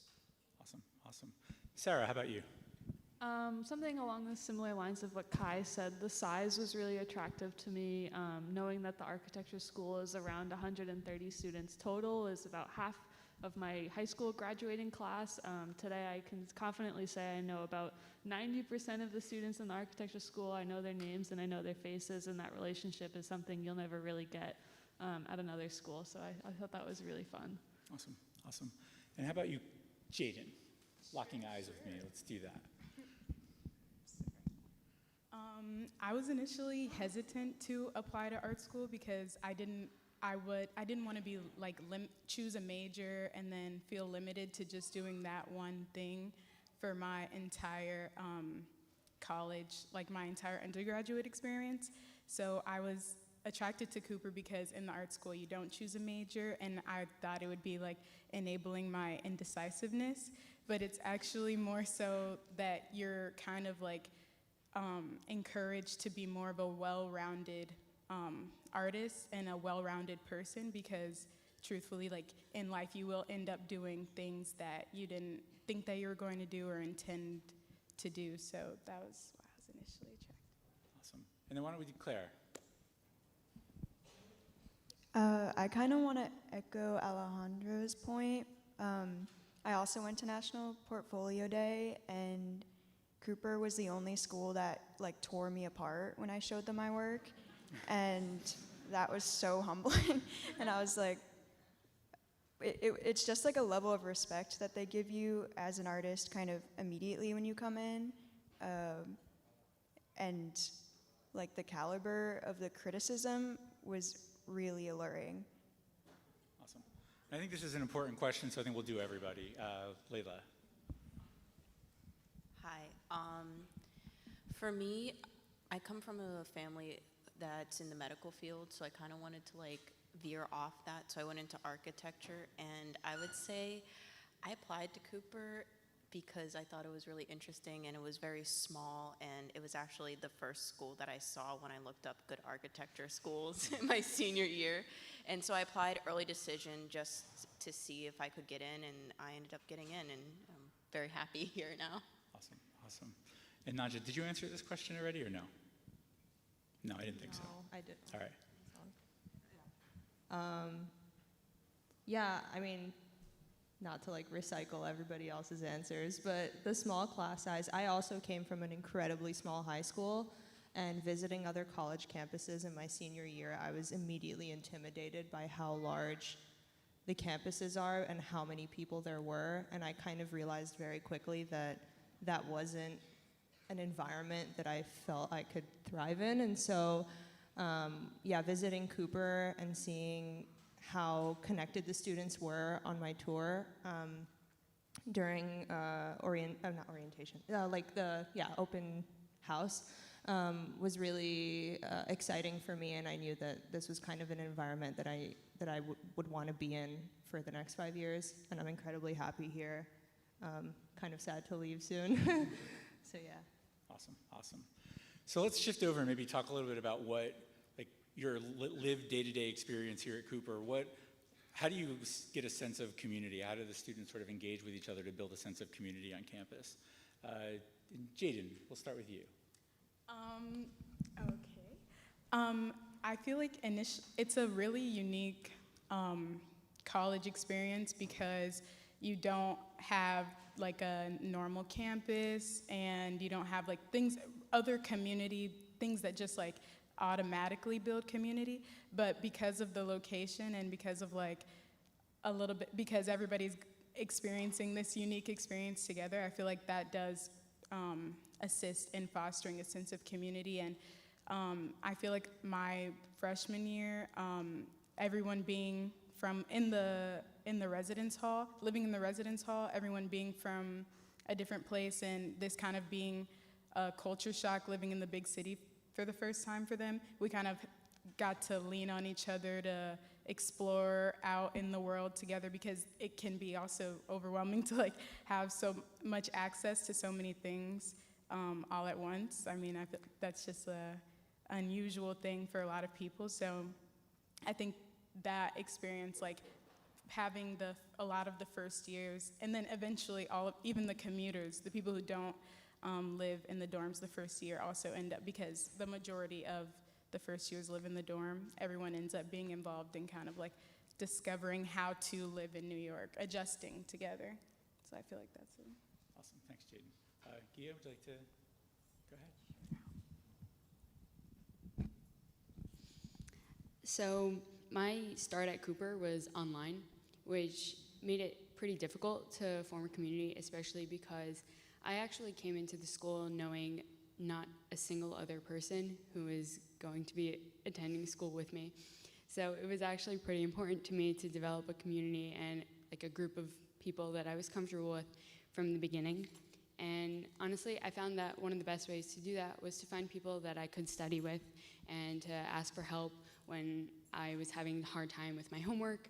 And then once we came back to school in person, just hanging around in school between classes, after classes, talking to other people, talking to upperclassmen, getting involved with student clubs was really the best way for me to be part of a Cooper community and to get to know other people. Awesome. Alejandro, you want to answer, and then we'll go to the other side. So my favorite example of the Cooper community well and alive and weekly occurrence of it would be the gallery openings that happen every Tuesday. Those are open to the public, so it's always really interesting to see everyone from Cooper out in these galleries, socializing, going between the buildings, getting some food, talking about the art they've seen. There will usually be alumni at these shows, which I think is really great because a lot of old friends will come back, or people that I've seen on Instagram, and then I can socialize hey, I'm from Cooper, you're from Cooper. You know, that's a really neat thing that happens in this small town.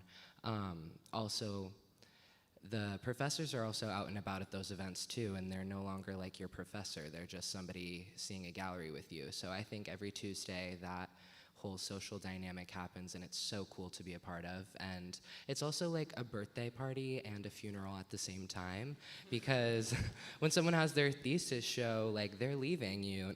So it's I have to celebrate you. I have to go take in all your greatness and talent, and that's a weekly thing here, so I definitely recommend. Awesome, thank you. Sarah. I think the biggest part of the architecture school is the studio, which is our huge community space. And the way I describe it to my family is that Cooper is kind of like a sitcom of a college where everyone's a character, and every day in the studio something crazy is happening where you're doing something or they're building a model, and you're always really invested in this nonstop show that's always happening, and you're all involved in it, and everyone's a character, and your faculty shows up and they're kind of interrupting and so on. But I think the studio is the heart of the community in the architecture school. Awesome. now I'm like going through my head wondering which character is which in every one of these situations, but let's do that offline. Think of Seinfeld. Kai, how about you? Clubs, clubs, clubs, clubs, clubs. If you look at the roster of available clubs at Cooper, it sometimes rivals the number of students at Cooper because there is a new club every week. But the community, there's always something going on. There are explicit club hours throughout the week where there are no scheduled classes, and there is absolutely always something going on during those club hours. Every classroom is full, and there's always an event going on. There's always pizza. So you can never be hungry on Tuesdays at 12 p.m. because there is definitely an event where you can go get food. I'm part of the Engineering Student Council, as is Gila, and we host this event called Midnight Breakfast, which occurs at 10 p.m. because of building hours. And during Midnight Breakfast, we basically host everybody in the school, and we provide them free breakfast at night, because, breakfast is usually in the morning. So there's a catch. But it's one of the few events that I've seen at Cooper where the line to get food goes around the entire building and then some. It's one of the few events where I've seen so many people from all three schools just, waiting to be fed. Food is a unifying factor here at Cooper, as you will come to know if you choose to attend.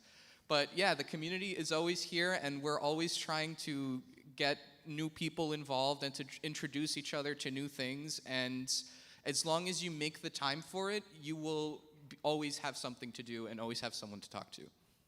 Cool. Thank you, Kai.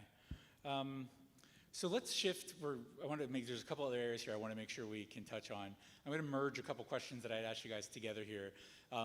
So moving to New York City, whether maybe you're from New York or not, can be a unique experience, right? There's some stresses and trials and tribulations that come with the transition to moving to New York City. Even if you're from the area and you've visited New York quite a bit, living here sometimes can be a very different experience. So I'm wondering if y'all wouldn't mind sharing maybe your experiences of living in New York City, maybe any tips for folks that are living here. And the other thing I'll lump into that is for those of you that have maybe lived in the residence hall your first year and then found an apartment off campus afterwards. I know sometimes that's a anxiety-producing thing for folks, even if it's a year away from after your first year. Maybe talk a little bit about what that experience was like for you and, finding an apartment living off campus, even if some of you ended up coming back and working as an RA in the building at some point. So really anything about sort of New York City, living here, what it's like to actually be in the New York space. And why don't we start with Claire? I did live in the residence hall freshman year and then moved off campus, and now we're RAs on this end, so I'm back in the res hall. But totally moving from upstate, like rural area, to the city was super scary, but I do feel like the East Village is incredibly friendly. Like now I'm like, it's too friendly, like too much going on. There's too many nice people, like I want to be away. But as I don't know, it's a really nice area. It's super cute. There's so much fun stuff to do, and it is quite safe. Like I do feel that. And living off campus, there's a lot of buildings in New York, like it's a scary thing, but you do find housing, and it just happens very quick, and it's not as scary as you imagine. And the res hall does do a lot of events, like to find roommates, and we have a pretty active Facebook for housing listings. Like, it seems kind of impossible to do when I first came, but then you realize actually everyone's doing it, and it happens all the time, and it's okay. Awesome. And then Caesar, I know you said you're from New York, but maybe you want to share a little bit about what the experience is like for you to come here to Cooper. It was an exciting experience, and my high school is actually a couple blocks away, so I've been here for about 8 years. But I think it's super exciting and a really, really good area to be in down here in the East Village. And one of the things I always think about, because I'm from the Bronx and I know the entire city really well, is sometimes people get labeled as having this 2-mile radius because you stay in the area of Cooper and the East Village, but New York City is so much more vast than that. And you have so many places more uptown. There's the Bronx, there's Brooklyn, Queens, and so there's a lot out there and to explore, and a lot of these areas are where students end up moving after being in the residence hall for a long time. So it's super encouraged to just explore, even if it seems kind of far or out of nature to go kind of like uptown or into Brooklyn and discover all these new places and things that's out there. Cool. Thank you, thank you. And Shirley, why don't we do another sort of from New York experience of coming to Cooper? Well, I'm actually from Long Island, so it is quite different. Just to be clear, the suburbs are really not anything like living in Manhattan. But to echo what other people have said, I did also dorm my freshman year. And I made some great friends. Like Kai and I met in the dorms, and we're still friends now, hopefully. Yeah. And so our dorming year was actually interrupted by COVID, so we ended up having to move out. And then my sophomore year, I lived by myself in a studio apartment, which I found through apartments.com. Not an ad, but Street Easy is also really great. And they're both really stress-free. I would say that if you can find a website that has a lot of filters, it makes your life easier. Don't use Craigslist. Don't. Facebook is really great, and I guess my biggest recommendation for making something really stress-free is like think about what you have at home or in your dorm that you really valued and appreciated, right? Like maybe it's like not walking up 5 flights of stairs, or maybe you're like, I really, really need, having a laundry like in the building or in my apartment, and put a price tag to that and think to yourself like, can I live a year without it, or can I spend $500 more a month for it? And like, kind of balance that out in your head, and find a good roommate if you can. Again, I know you guys probably don't use Facebook anymore. I know I'm like dating myself by saying this, but like Facebook is really great for finding roommates. There are so many people always looking at all times. So, really talk to the person, make sure you guys are compatible. And it becomes much less of a stressful situation when you like have in your head like your list of like wants and needs. Yeah. Awesome, cool, thanks Shirley. So I think what we're gonna do is, Kai, we're gonna go down to you, and then we're just gonna go through everyone all the way across, and we're gonna go with our last question. And this is what I asked the deans earlier. If you could share one thing on your mind that you wish that either something you wish you knew when you were maybe sitting out in the audience here for your admitted students day, or just a piece of wisdom that you think you'd love to impart on somebody who's considering coming to Cooper next fall, what would that be? So why don't we start with you? Okay. So this school can be tough at times, as you may have heard, but it surrounds you with some of the most amazing, brilliant people that you have met and will ever meet. And in doing so, you will be driven to become better yourself at whatever it is that you want to do. And it may be what you applied for, and it may be something else, but this is the place where you will figure that out. And if you're willing to apply yourself and work very hard, probably harder than you've ever worked before, it will be tough, but it will certainly reward you later on, and you will gain skills, and you will learn more about yourself now than you have ever learned before as well. So I think it's worth it. Awesome. I think that not isolating yourself when you first come to college is really important, specifically for architecture, but this goes for all 3 schools. You're eventually going to create a community, you're going to create a family, and you need to just understand and embrace that, not try to fight it, because these are the people that you're going to be with for the next 4 or 5 years. And you grow up, and you go through a lot of hard times. You'll have crying sessions, you'll get over it, you'll cry again. It'll be okay, I promise you. Crying is a strength. You can cry. I had to learn that my first year, so I think that embracing the culture that we have here as a community, even going and talking to engineers and art students, is really beneficial. And I think once you learn this, you'll do great at Cooper. I'm trying to think. I mean, I think giving yourself the space to make mistakes. I know that it's like incredibly intimidating to attend an institution that, I mean, if you like come to the end of your show or you see like student work, it can be incredibly intimidating. And coming into this school, I thought like, okay, like, you know, I put a lot of pressure on myself that everything had to be a certain way, but making mistakes was like the thing that taught me the most, which is so cheesy and I know, but it's true. So yeah, I think just like like as Layla said, allowing yourself to like be a part of the culture and like messing up and just saying that it's okay and you'll get it the next time. Yeah.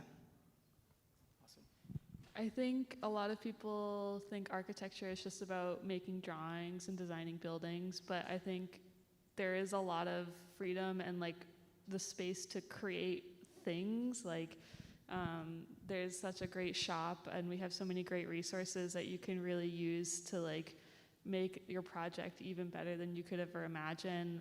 Like I'm in a bronze casting class this semester and I'm working on it more than my thesis, which is bad, don't tell my faculty. But it is so much fun and the shop techs are such lovely people, they'll help you with everything, and like the shop and the workspaces we have here at Cooper are like none other, so. I guess my biggest piece of advice is to get involved, not just with clubs, but also in anything that you really want. A good example of that is like I'm on the board of trustees, and I really care about the longevity of the school, so I decided to participate. And there's student council, there are clubs, there's competitive teams, there's dance teams. I'm in the a cappella team. Or group, we're not a team. There's a talent show every year. There are, like, go to your professor's office hours, really get to know them. We also, in the engineering school, have a smaller, but also great shop. We have a machine shop.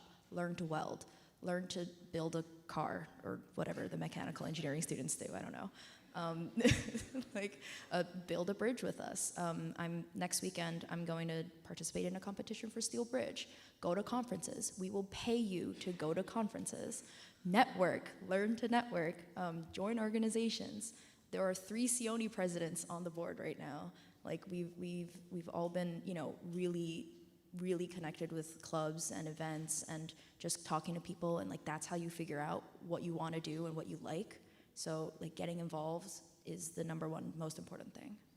Thanks, Shirley. Alejandro? So I think if I could talk to myself like freshman year starting here, I would definitely want to be reminded that 4 years is a very long time. Even though it seems like it's not a long time, I'm like very impatient, and whenever I'm faced with challenges, I want to solve them as quick as possible. But it's really important to just like slow down and I guess take in everything you have while you're here. Like you were saying, the shops are really great. I'm thinking about like my 1 semester left here and how I'm gonna lose that access, right? And there's so much cool like work time and space and material stuff that I have access to that I really want to get the most out of. So you're about to start that at the beginning and you can really make the most out of it. Be open to everyone you meet. I've like made the coolest friends with people who I'm not expecting to like, you know, but it's such a small school. Like just talking to anyone in the elevator can make your day, or you know, you might learn a really important something about something. Like everyone that goes here is super smart. Yeah, but 4 years is a long time, so just remember your intentions. Remember why you're here right now and like who you're doing it for. Maybe it's for your parents who are with you. They might not be with you like going through this. You're gonna be around friend groups, and friend groups come and go. I came into Cooper with like a specific group of people that they're not all still here, but I have to keep going here for me.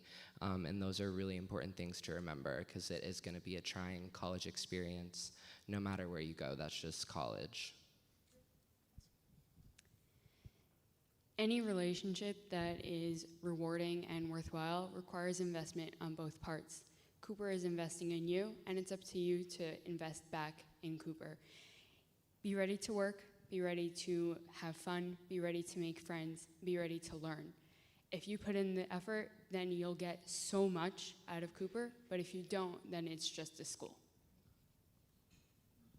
I guess I'm speaking for just the art school, and these are my thoughts as I'm leaving in a few weeks, like graduating. But I feel like Cooper is a really hard place to have a casual relationship with. Like, it's very 24/7, it's very intense. And so if that's exciting to you and you're open to being really formed by something and kind of have your life changed, like I totally feel like a different person, and that Cooper is something I will carry with me and can't step away from, then this could be the place for you. I think it's inevitable that you will come with expectations about college and like what college is supposed to be like and what living in the city is supposed to be like. And I feel like to get the most out of this school, or something that even I feel like I'm still working on, is expectation management. And it's like feeling, if you cling, you will struggle so much if you cling on to what you thought something was going to be like, or if you like try and mold yourself into how you thought it was going to be or how you wanted it to be. But you will grow so much and learn so much about yourself when you just like drop some of those expectations and have an open mind about how much, and you'll be like wowed by how much this institution and environment has to offer you. I would say the resources and opportunities are really something to take advantage of. And if I could talk to myself back then, I would remind myself of that. And there's just always something around. I mean, in the School of Art, being able to have your own studio starting from sophomore year is super helpful. And there's always many different material funds to support students, the Career Center, and everything that they're able to do to support you in your whatever career endeavors it is, financially as well, and being able to, like mentioned earlier, send you to different conferences or career building events that are out there, and all the different facilities and things that you're able to do at Cooper with other students around you pursuing the same goals. Thank you, and y'all want to thank everyone up here again for taking some time to share their thoughts with us.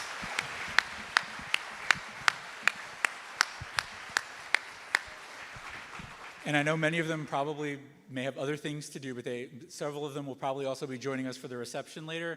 So if you have questions, feel free. I know they'll be more than happy to answer those for you. So please don't hesitate to reach out. Also, during the intermission that's about to happen now. So what we're about to do now is we're going to break for about 15 minutes. So feel free to get up, stretch, use the restrooms, which are in the back here. There's folks in the back who can kind of direct you if you need to go somewhere. Do be back here, please, by like 3:15. 3:20 at the absolute latest. Really 3:15 is what I'm supposed to tell you. And then we're going to break out into some discipline-specific things. So it is important to be back here so we can break out. Thanks, everybody. Thank you all. I'm going to make sure.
Everybody, this is the official 2-minute warning. 2-minute warning. We're going to go ahead and get started in 2 minutes.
The room, you are in the right place. If you are still gathering out in the hallway, if you could make your way back in, that would be fantastic. I promise you we have a really, really interesting talk for you. Interesting is actually not the best word to describe it, but it's been a long day, so I am short on amazing words right now. But I would like to take a second and introduce another amazing human being who will be coming up to talk with you. Professor David Gersten is the Director of Interdisciplinary Learning and a member of the faculty of the School of Architecture. He is also an alumnus of Cooper. In addition to his illustrious professional career, his academic experiences have included stops at almost every imaginable role within the school, including Associate Dean and, for a time, Acting Dean. Many of you have probably heard about John Haydick, who was a Dean of Cooper Union and really profoundly influential architect and a good friend and colleague of David's. So really unique perspective here and a real treat you're in for. Some of David's recent work is focused on the history of New York City, particularly as it relates to the intersection of art, architecture, and engineering. That theme, the one of interdisciplinarity, is one of the obvious interests and fascination to those of us here at Cooper. We are, after all, Cooper Union for the advancement of science and art, and our three disciplines are, in fact, art, architecture, and engineering. David will speak to us today on this theme, and I'm sure you're going to find it exciting and enlightening. I've seen this before, or variants of this before, and I will say every time I see this, I learn something new, something interesting either about Cooper Union or New York City, the intersection of those things, art, architecture, and engineering. At Cooper, we believe solutions to many of the most important and challenging problems for the world are at the intersection of our three disciplines. And this is what David will discuss with you now. So now, again, it's my great pleasure to introduce to you Professor David Gersten. David?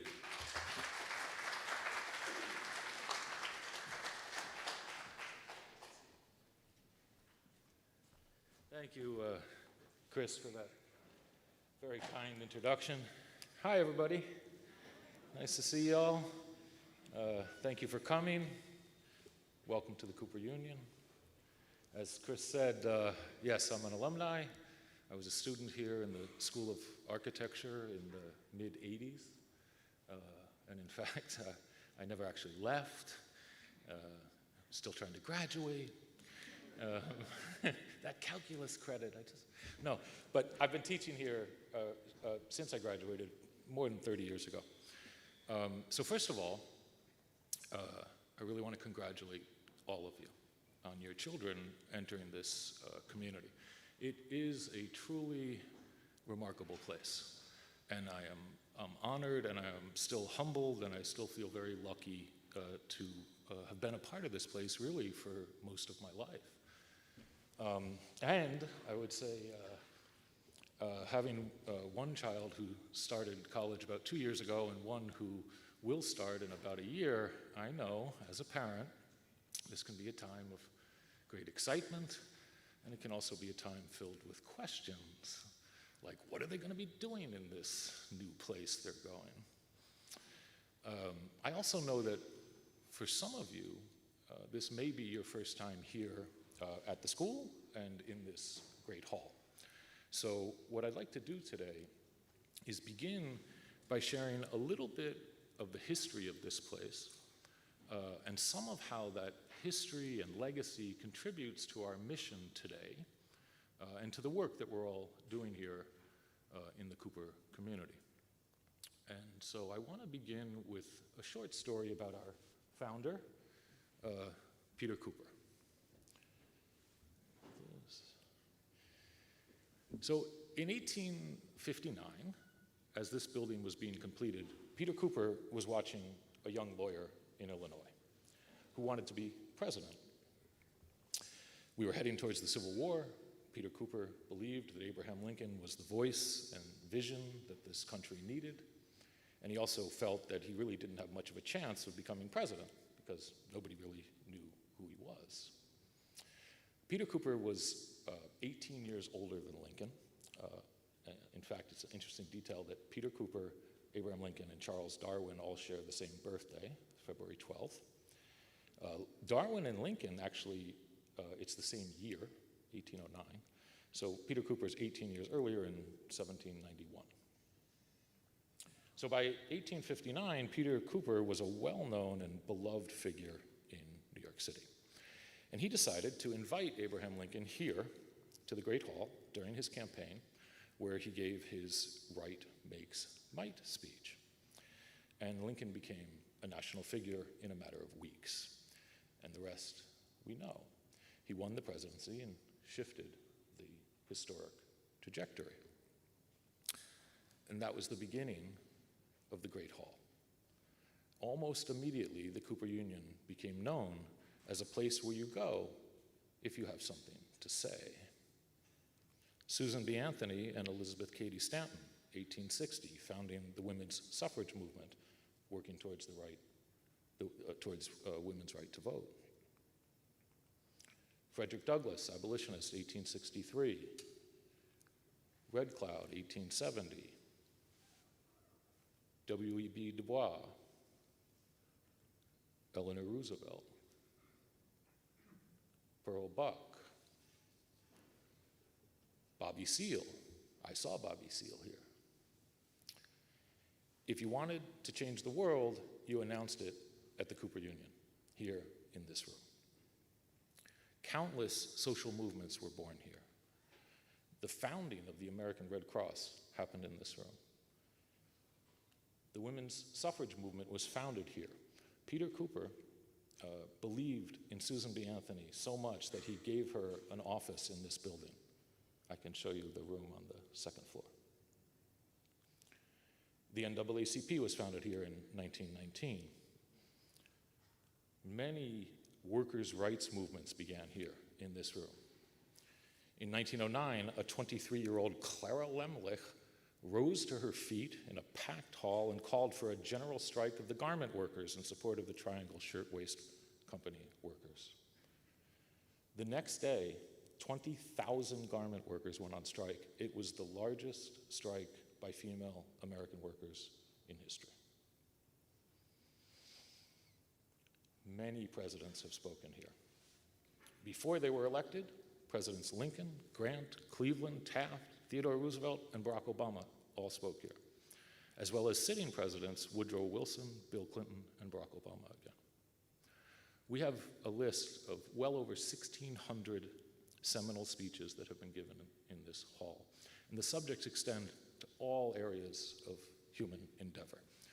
Robert J. Oppenheimer, the physicist who made the atomic bomb, to Edwin Muybridge, photographer who brought the shutter speed under a second. The inventor Nikola Tesla, the artist Joseph Beuys, from Susan Sontag to Cornel West, Naomi Klein, Senator Sherrod Brown. I showed him around the day he spoke here. This space and this institution is a site of monumental civic moments, giving voice to social movements that have removed barriers and transformed the world. See, Peter Cooper was a visionary and a practical one. In creating the Cooper Union, he created a civic forum for open discourse and debate, and he created a school, a free and open school, that in its founding removed many barriers to education at a time when widespread public education in America simply did not exist. And I mean not even for children. Peter Cooper founded this school on the principle of inclusion. He removed many of the barriers to higher education that in that time were completely ubiquitous. He removed barriers based on race, gender, religion, and social economic background. The Cooper Union founding principles of removing barriers to education righted many wrongs, and in doing so, created one of the most intellectually and creatively vital places in the world. This really tiny little educational institution has had an enormous impact across all areas of life and around the world. And I believe that this is no accident of history. I mean, it's not that Peter Cooper removed all these barriers and, oh, we also happen to become an incredible school. Peter Cooper understood that the barriers to education were profoundly unjust to those that they excluded. And those barriers also impoverished the internal life of an educational institution. Barring any segment of the population creates a diminished geography of human experience and knowledge within the educational community. So in creating the Cooper Union, Peter Cooper unleashed the profound idea that removing the barriers to education creates a dynamic crucible of interaction, where a great diversity of people can share their experiences, can interact and co-evolve, developing new linkages and new questions.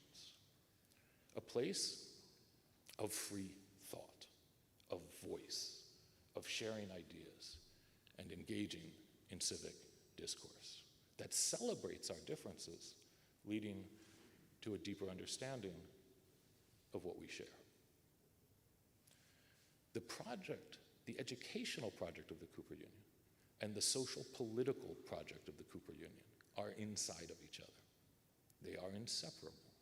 They are structurally interdependent. The free speech of the Great Hall, this social contract, moves up right through these columns, structurally holding up each of the stories above, holding up the entire project of the Cooper Union. To share one interesting example of how this impacts the literal spaces of the school. As you entered this hall today, as you came down the stairs, you may have noticed something about it, something that maybe seemed unique. There are two stairs, a double stair, divided by a simple wall. One side is just wide enough for one person to walk alone, inviting us to enter and exit the hall in silent contemplation, in personal thought. The second stair right next to it is wide enough to walk together with others, an invitation to enter, exit the Great Hall engaged in conversation So this is a very simple, very subtle choice that we make each time we enter or leave the Great Hall. And it speaks to the social contract embedded in the entire Cooper Union, to the singular, individual, and the many, the social, to the podium and the audience. This relationship between individual voice, personal imagination, and social and civic engagement are manifest in all of the spaces and in the lived educational experiences of the Cooper Union community. Those double stairs were built in 1975 when John Haydock, our beloved founding dean of the School of Architecture, redesigned the entire interior of the foundation building.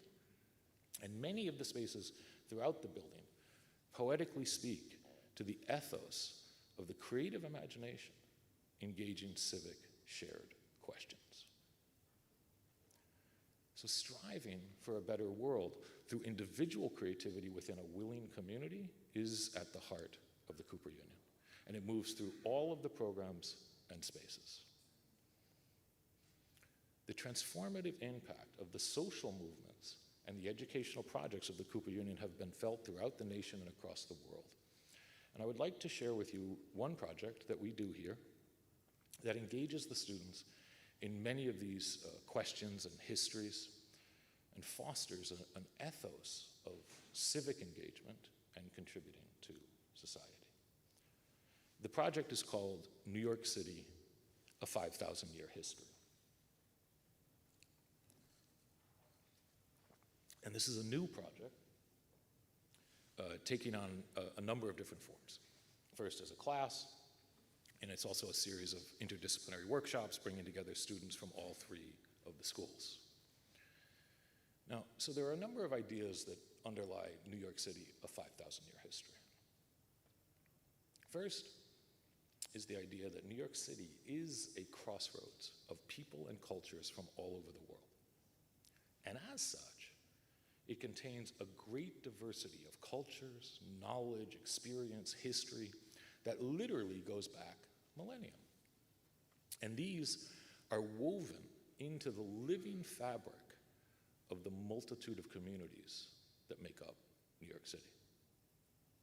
So New York City can be thought of as a living ecosystem of cultural diversity in a state of continuous transformation.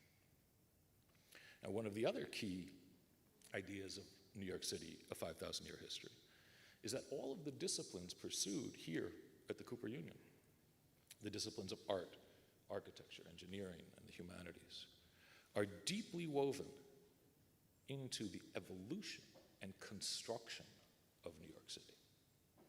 These disciplines all have long histories. They have been evolving for a very long time. And they are certainly global in their origins and reach. So this makes looking at and attempting to understand New York City far more than a historical exercise. We can see New York City as a living laboratory to explore millenniums of histories, develop new questions within our disciplines that address the challenges of our increasingly complex world. So working with students from all three schools, we immerse in these histories, cultures, forms of knowledge, and we create conversations and works around how they're all interacting.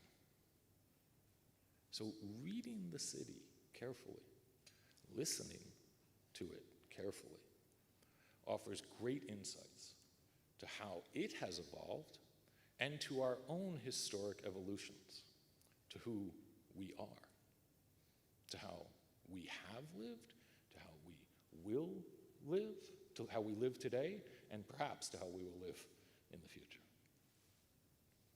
I want to share a few specific fragments from this project to offer some sense of the kind of histories and questions that we are engaging.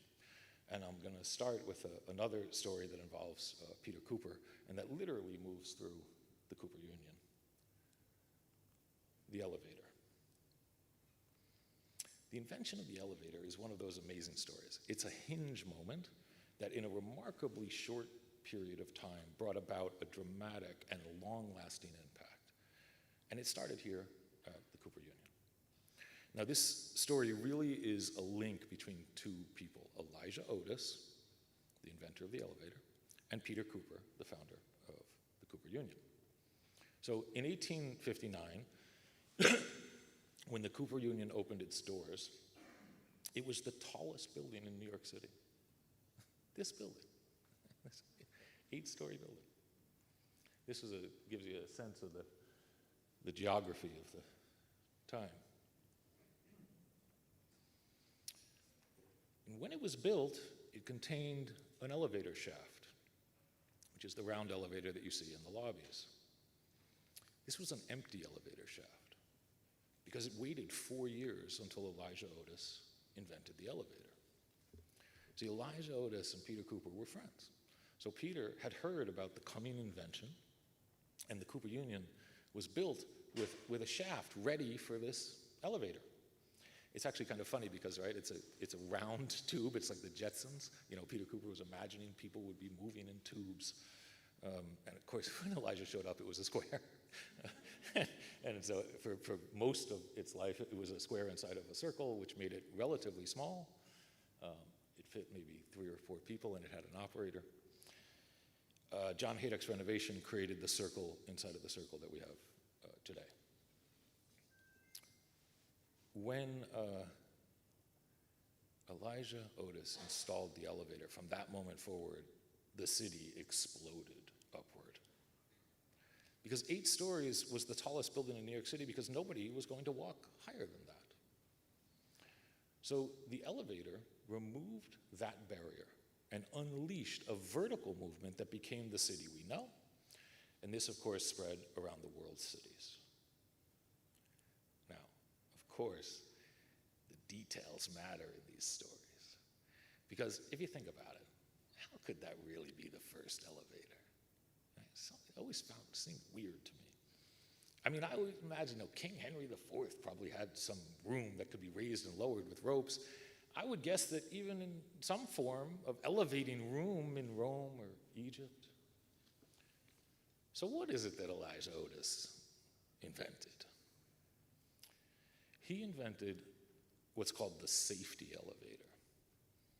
So it's an elevator containing a mechanism in the tracks that would stop the elevator within a foot or two if the cable was broken. Right? So if the cable got cut, it could only fall a foot or two. This is Elijah Otis at the World's Fair in 1853, demonstrating cutting the cable while he's standing on the elevator. So this securing mechanism removed the risk of injury or loss of life if the cable was cut or broke, and in doing so created the safety and credibility necessary for the elevator to be widely used by the public.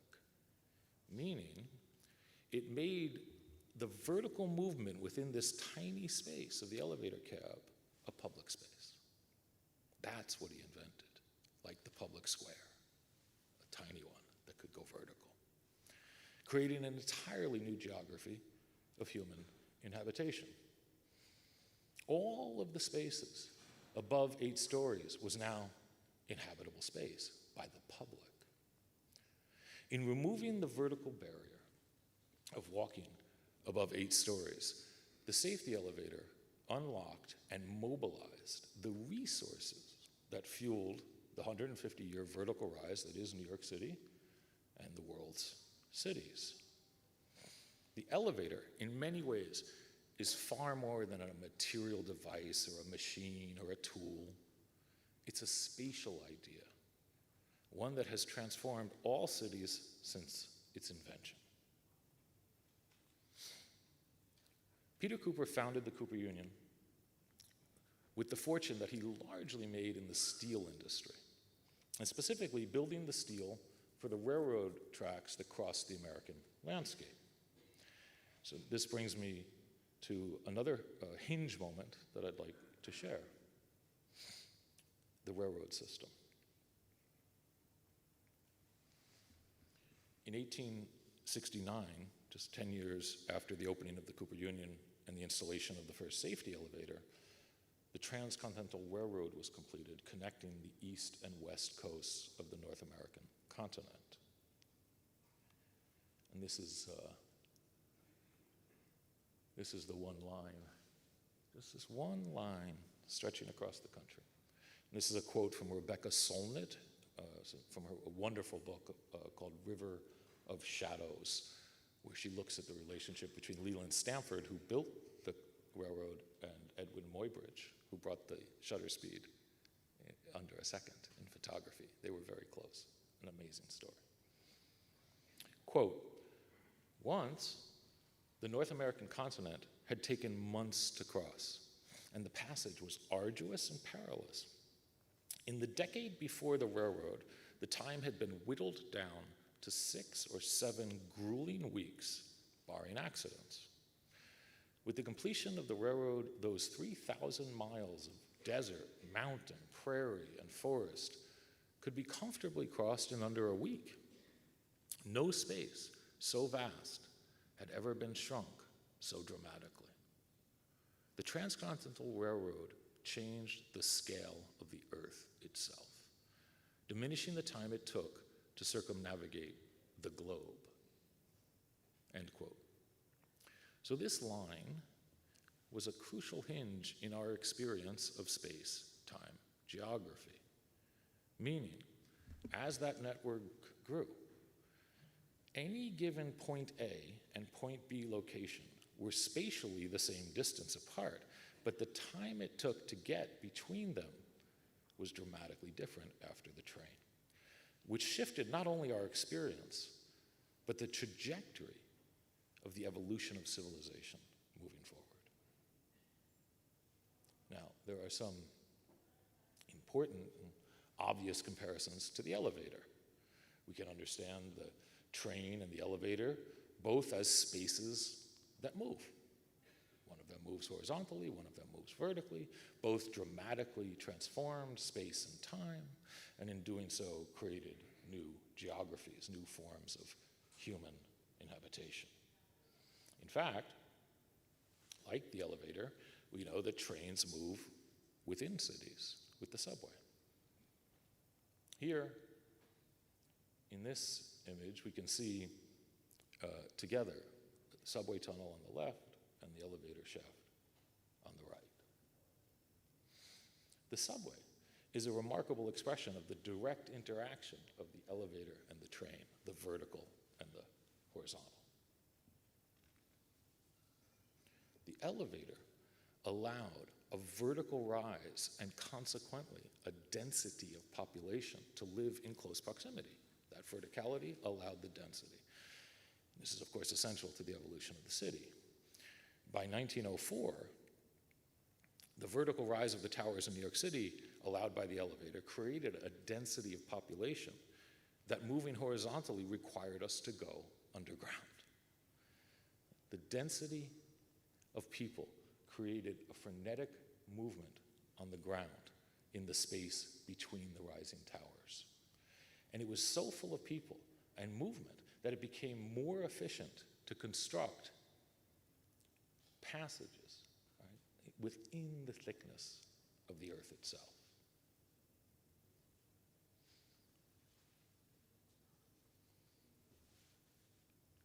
The new way. Right? This is a first in human history. With the new way of the subway, we crossed a certain kind of border in the stories of cities and people. But the train brought more than this to the city. In collapsing vast distances in horizontal geography between cities, the train brought into close proximity people of vastly different regions who would otherwise never meet or communicate. And this is another quote from Rebecca Solnit. Quote, before, most communities had relied largely on local materials for building supplies, provisions, and other materials. Roads were bad and sometimes dangerous, horses were expensive, and each village and town lived in a kind of isolation hard to imagine now. Most people who wanted to get somewhere walked, and many people lived and died having never gone farther than a day's walk from home. So the spatial temporal collapse across vast geographies brought about by the train networks were, of course, global, and were part of a growing network of interaction that radically transformed all human endeavor. This brings me to another hinge in the story, which is the telegraph and the transatlantic cable. Peter Cooper was also directly involved in pulling the transatlantic cable, linking communications between the two continents, compressing weeks into seconds in the exchange of information and ideas. Between 1857 and 1866, there were 5 attempts to connect the continents with a communications cable, each with varying degrees of success, finally achieving a continuous communication link in 1866. So this is another crucial line in the story of human transformation. You can see the mirror of the transcontinental railroad. In connecting the continents, the transatlantic cable removed the communications barrier of months-long shipping speeds, and the exchange of ideas exploded between the two continents. Like the elevator and the train, the transatlantic cable collapsed the distances within vast networks of uneven human geographies, and bringing into direct communication people who would otherwise literally have an ocean between them. This created an entirely new geography of human interaction, a new geography of shared knowledge, ideas, stories, and imagination. The communications networks of today are directly linked to the transatlantic telegraph cable. And in fact, there's also a fascinating historic linkage between the United Nations and the Cooper Union that came as a result of Peter Cooper and the transatlantic cable. It's sort of a long story, but for now, the really brief version I can share is that in 1865, the International Telegraph Union, ITU, was formed. It started with about 20 nations that recognized that this new form of communication, allowed by the connection of the telegraph cable, would dramatically alter the possibilities of interaction and cooperation among nations. Now, it's kind of fascinating because this is one of the oldest international governmental organizations in the world. The descendant of this organization, it is now called the International Telecommunications Union, ITU. It is still one of the 15 specialized agencies of the United Nations. It is, in fact, the oldest one. The United Nations itself designates it as its earliest predecessor. Peter Cooper was out in that boat. I mean, he was the president of the company that was pulling the cable. He was also out in that boat, and there's kind of incredible stories of the cable breaking about 100 miles from the other shore and sinking. and all of his friends were like, just come home. And he was like, no. It took like 8 months, and they did dig it back up. They were that close. He was not going to let go. And I find it just incredible to think of how that moved forward over the years. And when I think of Cooper Union and the UN, it's just amazing. Removing the communication barrier unlocked the resources that fueled the 150-year continuous transformation of global communications. And while the global communication networks have dramatically transformed since the pulling of the transatlantic cable, the value and meaning of the transatlantic cable and the global communications revolution that it unleashed continues to be found in the exchange of knowledge, of information, in sharing ideas, in sharing imagined futures, and working collaboratively to construct them.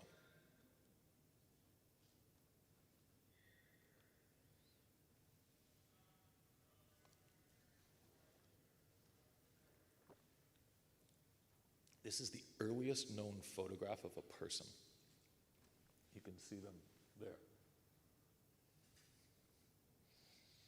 This is a photo of a street in Paris. It was taken by Louis Daguerre in 1838.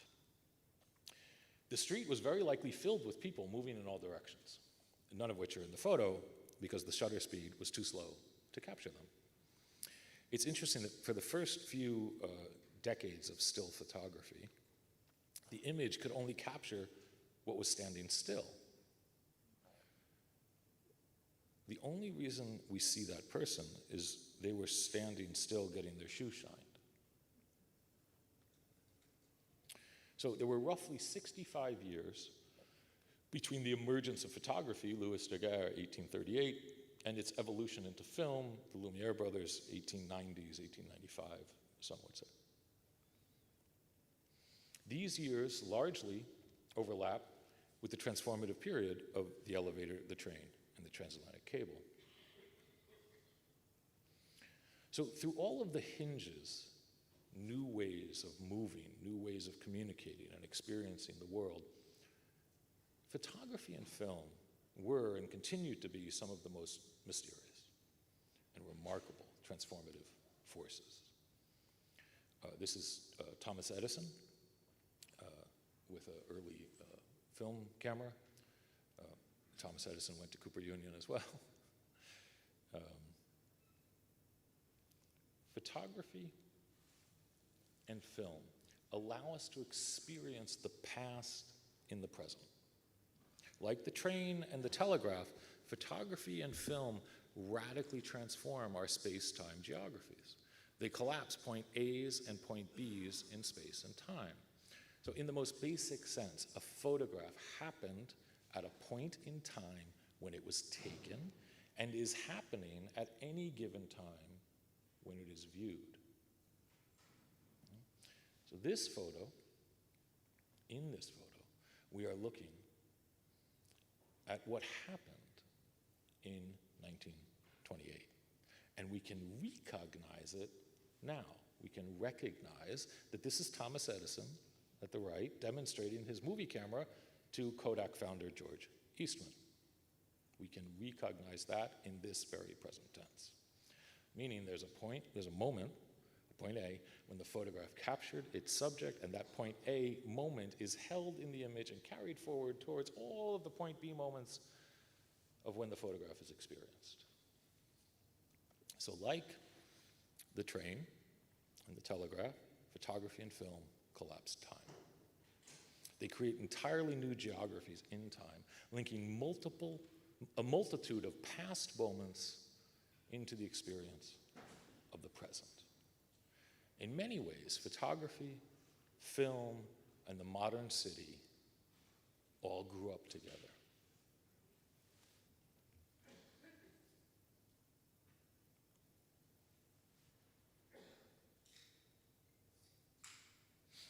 So there were 80 years between the construction of the Eiffel Tower in 1889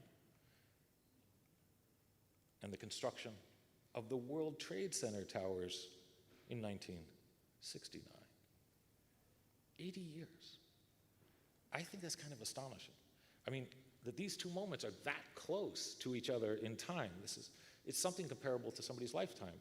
I mean, you know, it seems much more like if somebody had said the Eiffel Tower and the Empire State Building. But no, it's the World Trade Centers.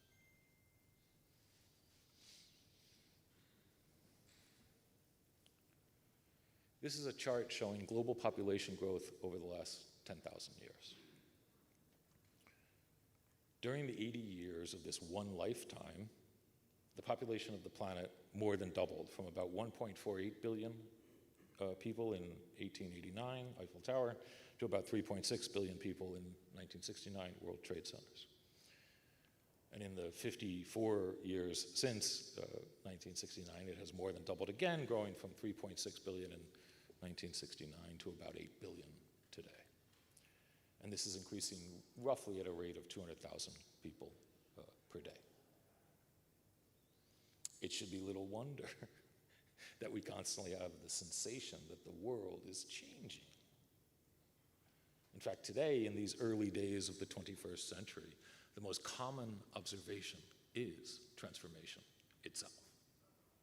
Cultural, technological, social, political, biological, ecological, and economic transformation. We are in the midst of unprecedented realignments and rearticulations of every aspect of our lives. We are certainly in uncharted waters, and there are people, communities, organizations, and institutions across all disciplines and across the globe that are increasingly confronted by the need for new models of asking the extraordinarily complex questions of our time. In fact, when Abraham Lincoln did speak here at this very podium in 1860 to address the challenges of that time, there were 1.2 billion people on the entire planet. When Martin Luther King gave his I Have a Dream speech in 1863, just 60 years ago, there were 3.2 billion people on the planet.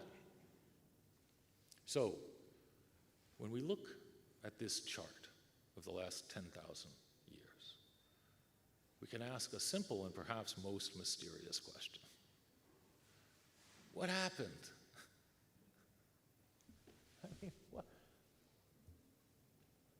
As we look at this astonishing curve in the growth of human population on Earth, it would seem that something happened. This is a line 2.5 billion years long. You can barely see this tiny little nib. That's us. And as we move forward, a million years, we start showing up. I'm talking about the vertical rise, this hinge in the time horizon. Millions of years of evolution. And then, boom, in a very few short thousand years, an explosion, and an exponential explosion. The world's population is 12 times what it was just 300 years ago. It's 150 times what it was 5,000 years ago. So to ask what happened is to open up an extremely complex and very rich set of questions with no singular origin point, no singular explanation, no singular answer. When we ask what happened, we're also asking what may happen. Where are we going? What's to come? And what role can we play in creating a better future? The transformations of our time contain great challenges and great opportunities. We are immersed in waves of transformation. And we are, of course, surrounded by multiple forms of crises, with billions of people at risk. The very tangible potential of education to create a better world, to transform the lives of the most vulnerable, creates an urgent call. And responding to this call is at the heart of this project of the Cooper Union.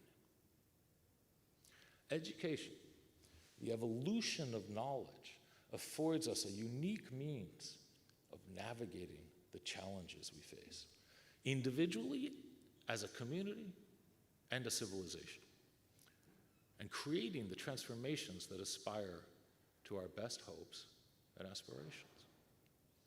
And in this project, New York City, a 5,000-year history, we engage a very large arc of content, asking questions of our city, of our disciplines, of our world, of our humanity.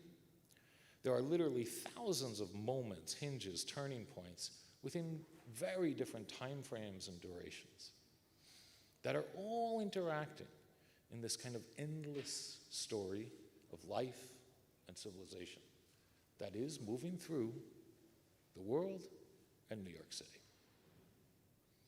So the project is a close examination of the city and the nature of transformation, looking at a vast range of moments in many, many histories, in the histories of art, architecture, engineering, science, poetry, film, theater, technology, finance, politics, industry, biology, medicine, religion, and literature. To offer just a little bit more of a sense of what we do in this project, we just now very quickly looked at the invention of the elevator, train, and telegraph and the emergence of photography and film, and their impact on space and time. In the broader project, we look at the invention of modern incorporations. We study financial instruments, debt, equity, compound interest, market functionality, and modern banking, and their impact on space, time, resource distribution, and collective judgment. We study pre-Greek forms of reenactment, of myth and ritual as modes of navigating complexity, and the birth of the Greek theater, and this hinge in storytelling and perception. We look at Yoruba culture, and specifically the transformations of Yoruba polytheism through many forms of recombination in the arts and sciences. We look at the water infrastructures of New York City and the enormous multi-decade projects that bring life-giving water to this city. We study the birth of the nuclear and its links to financial securitization. We look at the formation of the United Nations and the articulation of the United Nations Sustainable Development Goals. This is a framework that was put in place by the UN in 2015 to address some of the most significant challenges on Earth, from famine to climate crisis to education to gender equality. We look closely at representation, at drawing and painting, and the long shattering of the picture plane in painting between 1880 and 1960, from Cézanne to Braque, Picasso to Malevich. You know, I always tell my students that a drawing can be of something, but it always is something. I also tell them that they should not make drawings to show something, but to see something. We look closely at questions of perception and experience. As an example, I often work with the question, when we look in a mirror, why does our image flip horizontally but not vertically? Now, even just the beginning hints of that answer takes about an hour, so I'm just going to leave you with that question. Why does our image flip horizontally but not vertically? We look at questions of biological evolution and its relational interaction with our environment. As a quick example,